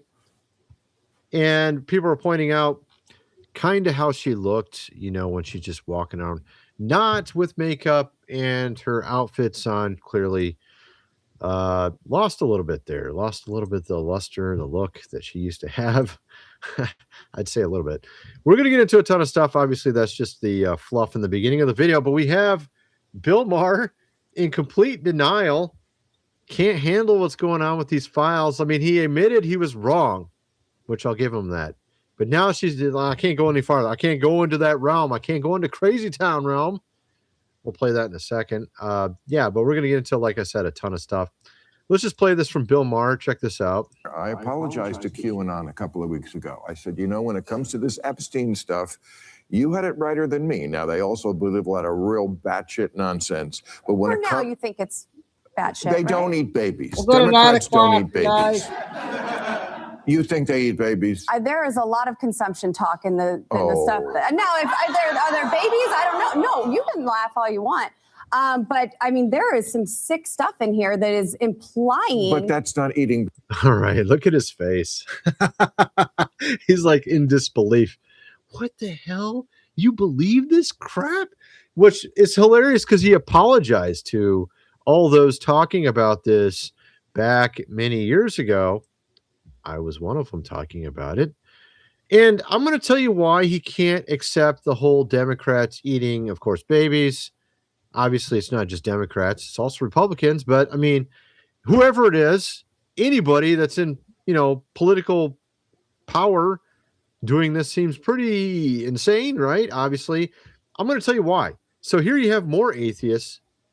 Bill Maher's an atheist. Here you have more atheists like Adam Green, who also can't accept this. And then I'm going to show you how they're all wrong and how 100% we know it's not talking about beef jerky. Okay? Let me play this clip real quick. That demons are the threat and that Satanists run the world and that they're eating babies. That's the other big conspiracy going around that they're all spreading, is that they're in the emails of Epstein, he's eating beef jerky and talking about beef jerky recipes and other things. Like apparently he was eating a lot of beef jerky, high protein keto diet or something, Yeah. Okay, dude. So that's Adam Green. He used to be a Christian at one time. Now he's an atheist. And so let me show you what's really going on here. So Bill Maher's an atheist. Adam Green's an atheist. They don't believe in God. And so the whole progression from what I can tell with most people in society is once you believe there's a devil, you usually start believing there's a God. Okay, so these two atheists can't accept the idea of people worshiping Satan and doing crazy stuff because that would actually prove there's a God. That's why they can't accept this. They're like, there's no freaking way this is real. Let me show you how you know it's real. Okay, here's Asmongold reading one of the emails. Check this out. Super cool. Beef jerky, delicious. Jojo is here and we'll walk the jerky over to Jeffrey. We'll walk the jerky over to Jeffrey. Why would jerky walk around? Why would it do that? Delicious lunch beef jerky. So, of course, obviously, you're not walking jerky anywhere unless it's alive and it walks. And that would probably be obviously what you would expect. They're not walking cows around. They don't call cows jerky. You know what I mean? Like, obviously, it's probably referring to what you think it is. Okay? Very obviously referring to what you think it is. And so those two guys can't accept it because then that would mean there's a devil. And if there's a devil, there must be a God. And they can't handle that. So I think that's the real reason some of these people can't accept some of the stuff written in these emails. It's just because of their entire worldview will crush and crumble and crackle and be gone. You have here actor Leonardo DiCaprio, 51 years old, apparently older than me, hides his face under a cap because he doesn't want anyone to identify him after it was revealed in the files that he consumed, of course, human flesh. And so, like, there's even another email that talks about a restaurant called Cannibal in the emails. I mean, why would you call it that unless it might actually have something to do with that, right? So that's in the emails as well. I can show you that actually. It's pretty easy to find. Let's see here. Just type in very simply this word and you will find it pretty quickly. Yeah, here it is. First one that comes up. I think this is it. Francis has time to come tomorrow to show me how to make it. Jerky class, anyone? We will also bring you a taste of his jerky recipe from the rest.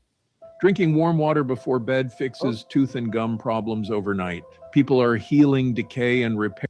Restaurant. And sends a warm hello. He's working at a restaurant called Cannibal and Cooks. Wait for it. Beef jerky and steak. He has a time at 3 p.m. tomorrow if it's okay with you. It's called Cannibal and Cooks. I think we know what it is. Okay. All right. I think we might know what's going on here. Yeah. So, of course, they, like I said, we had all these visitors there. Sorry, guys. I'm going to stop that one. I'm going to try to get 3 other videos in. That one was a little longer. It was 33 minutes. I'll put a little bit short one for Kay there. We haven't played in a while. So we got, try to get 3 more in here.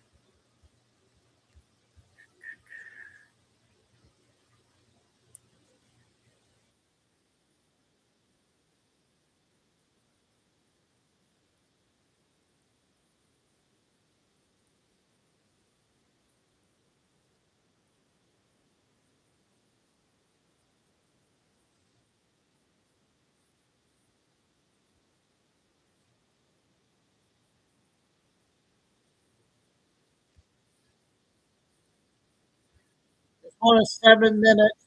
We'll have 2 more after that. Investigation. This is just beginning to come back out again, clarifying the level of corruption that Jack Smith, Merrick Garland, Biden did. And yes, we do have to dig this stuff up because this is going to end up being the biggest conspiracy revealed by the Trump administration. Welcome to Doug in Exile. It takes a long time for the truth to come out. And yes, it finally came out. Here's John Solomon. And on that note, a second story that I know you probably heard about, it was trending all day on social media. We're calling it the Fannie Files. That's right. Georgia's former prosecutor, the current Fulton County District Attorney, Fannie Willis, was indeed plotting all along with the Biden White House, the Biden Justice Department, and the January 6th Democrat Committee to plan her case against Donald Trump and his associates, those who were involved in protesting election results. Now, we all think in America we have protection from double jeopardy, meaning we're not going to be prosecuted twice for the same crimes. But what you see in the new documents that Just the News obtained with the help of the America First Legal Institute, tremendous public interest law firm. We spent 3 years fighting for these documents. Fannie Willis claimed they were privileged, claimed they should be redacted, claimed we weren't entitled. We ultimately won them. 8,000 pages in all. You got to see them this morning. Is at the So you hear all about the Epstein documents. You don't hear about the Fannie Willis documents. 8,000 documents were released. This is real news, actual stuff that's important. She kept saying that she had special privilege. She didn't have to release the documents or the emails because we knew it would all lead right back to the White House and prove what we were accusing of, because there's no other reason why a B-rate lawyer like Fannie Willis would go after Trump, unless she was specifically triggered, pointed to, set up, and conducted by the White House. The White House worked with Fannie Willis and said, listen, we'll pierce President Trump's executive privilege. You can have anything you want. Now, that's very rare. Executive privilege is almost never pierced for a state prosecution or state civil case. Secondly, the Justice Department said, you want access to our people? No problem. We'll sign 2 agreements and allow you to get our best people to testify before your state grand jury. Then the January 6th committee said, come on down, get any documents you want, any videos you want, we'll help you make the case. That happens. Then, as you're going to learn tomorrow, Fannie Willis's office was offered a grant. Literally, the Justice Department said, hey, just apply for this grant. We'll give it to you as a sole source. All right, so some money is exchanging during the same time frame. And then Jack Smith brings his federal case against Donald Trump.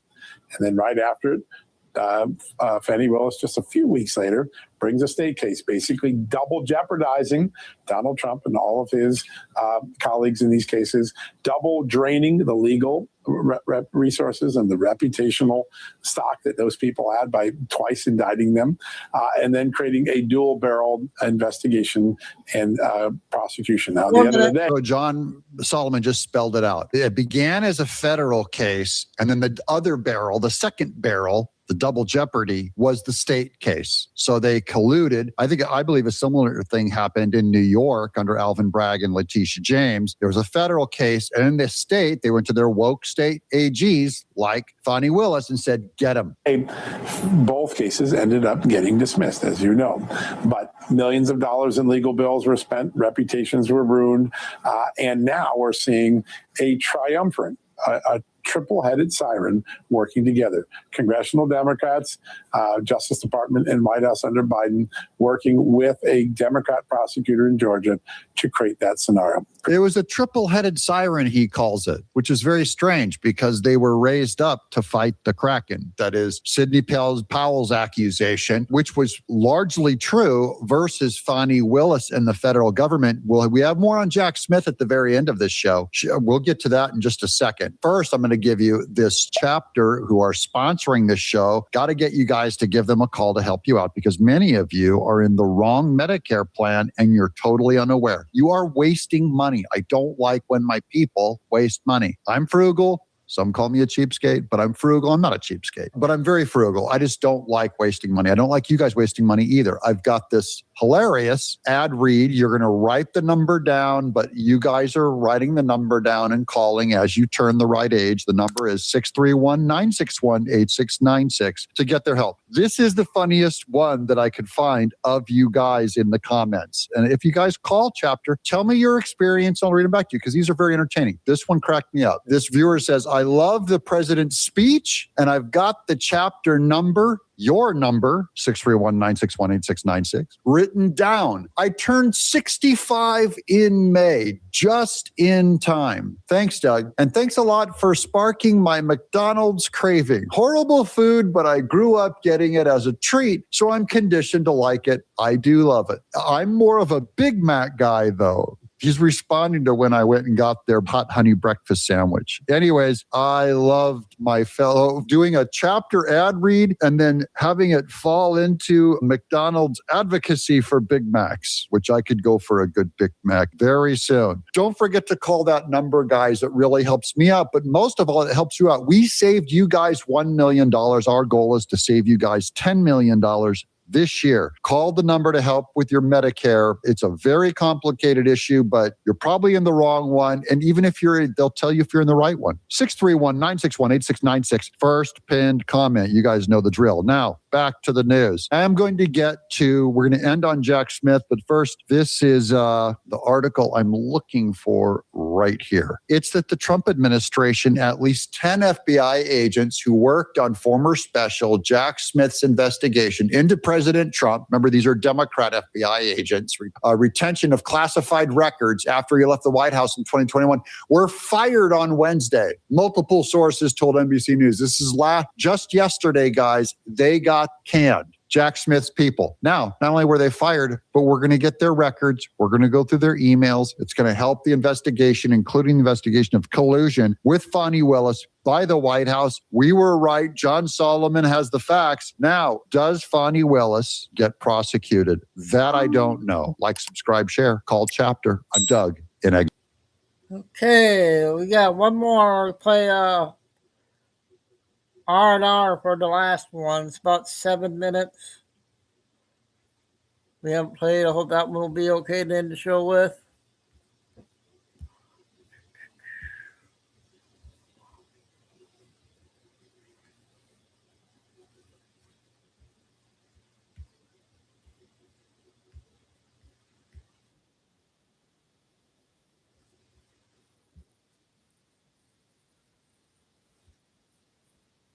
Genius with humble beginnings. But this is demonstrably false. Elon Musk was born in South Africa, where he claims he grew up extremely poor, but his family owned an emerald mine. As a teenager, Elon would trade emeralds for cash in New York City, and his father bragged how they had so much money we couldn't even close our safe. Musk claims to have had about $100,000 of student loan debt, but he received a full scholarship to the University of Pennsylvania. Sometimes where he bought a 10-bedroom frat house with his friend Adeo Ressi and ran an illegal nightclub. The pop culture claim is that Elon has an IQ of 155, but this has never been tested. And after being accepted into Stanford for PhD studies, he dropped out after 2 days. After dropping out, Elon began his first business venture with his brother Kimball, Zip2, which was essentially a digital version of the Yellow Pages. The brothers received tens of thousands of dollars from their parents, and yet Elon denies this. An associate of Elon's father, Greg Curry, got involved to bring in investors, but Elon's code was no good, so they had to hire on professional coders to rewrite everything. Zip2 was then sold for $307 million to Compaq, who later shut it down without ever earning a profit. Elon made $22 million, bought a $1 million McLaren F1 supercar, which made mainstream news, before he totaled the uninsured vehicle. Musk then went on to create an online bank, X.com. He partnered with banking expert Harris Fricker, Edward Ho, and Christopher Payne. All three ended up leaving the company after accusing Elon of lying to the media about the quality of their product. Elon claims he founded PayPal. Before the company was named PayPal, it was known as Confinity. It was founded in 1998 by Peter Thiel and Max Levchin. After losing millions of dollars, Elon's X.com was bought by Confinity in a merger in 2000. All Musk contributed at Confinity was his own power struggle. He made himself CEO and pushed to change the name to X.com. The executive team successfully petitioned to fire Musk while he was away on vacation. Part of Musk's resignation agreement stipulated that all references to founders of the company will be removed from their website, allowing Elon to claim credit, which so far is all he has ever achieved. Peter Thiel then rebranded the company as PayPal, went public, and sold to eBay for $1.5 billion. Elon made $180 million from the deal, which he then invested into Tesla, SpaceX, and failed company SolarCity. Elon falsely claims to be the founder of Tesla. Tesla was founded in 2003 by Mark Tarpenning and Martin Eberhard, who developed the Tesla Roadster. When Tesla Motors began looking for venture capital, they approached Elon Musk, who had the fake credibility as PayPal's co-founder. Musk joined with the condition that he be named chairman of the board. In emails, Musk was upset that the media was not giving him credit for Tesla Motors and went after Martin Eberhard, replacing him as CEO. He then forced Eberhard out of the company and rewrote the company's history to have himself listed as an original co-founder. Martin Eberhard, the man behind the Tesla Roadster, was promised the first Roadster off the assembly line, but Musk screwed him over on that as well and sent that car into space. You can tell it's real because it looks so fake, honestly. So who is Elon Musk? Elon describes his father as being an evil, abusive man. His father, Errol Musk, has been accused of being a pedophile and fathered a child with his stepdaughter, who is 42 years younger than him. This spoiled, narcissistic failure, son of accused pedophile, wants to put computer chips in everyone's brain so that we can merge with artificial intelligence. His girlfriend is now bragging how this could all lead to a communist utopia. And strangely enough, former Nazi and of NASA, Wernher von Braun, predicted a man named Elon would conquer Mars in a 1952 novel that he wrote, which is odd because NASA has partnered with Elon's SpaceX to work towards colonizing Mars. Elon Musk, like everything else in today's modern society, is a fraud, a fake genius, just like fake philanthropist Bill Gates and his fake vaccines. Brought to you by the fake news. Here's a pro tip for dealing with the mainstream media and all of pop culture. Assume it's a lie and research everything. For Infowars.com, this is Greece.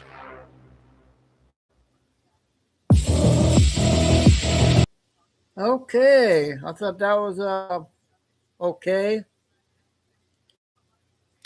So, let's wrap it up.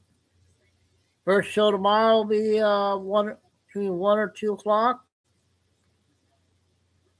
And tomorrow's Friday for everybody. We are at February 27th tomorrow. They say April, the new beginning of the new year. So they got all March. See what develops then. So everybody have a good Friday tomorrow and have a good night. And thanks. Okay, Vinegal, Lucy, Carol, Tim, and all the new people that came in the chat. Welcome. Thank you for supporting the channel. And my times are off Just like between 1-3, 5-7, somewhere around there.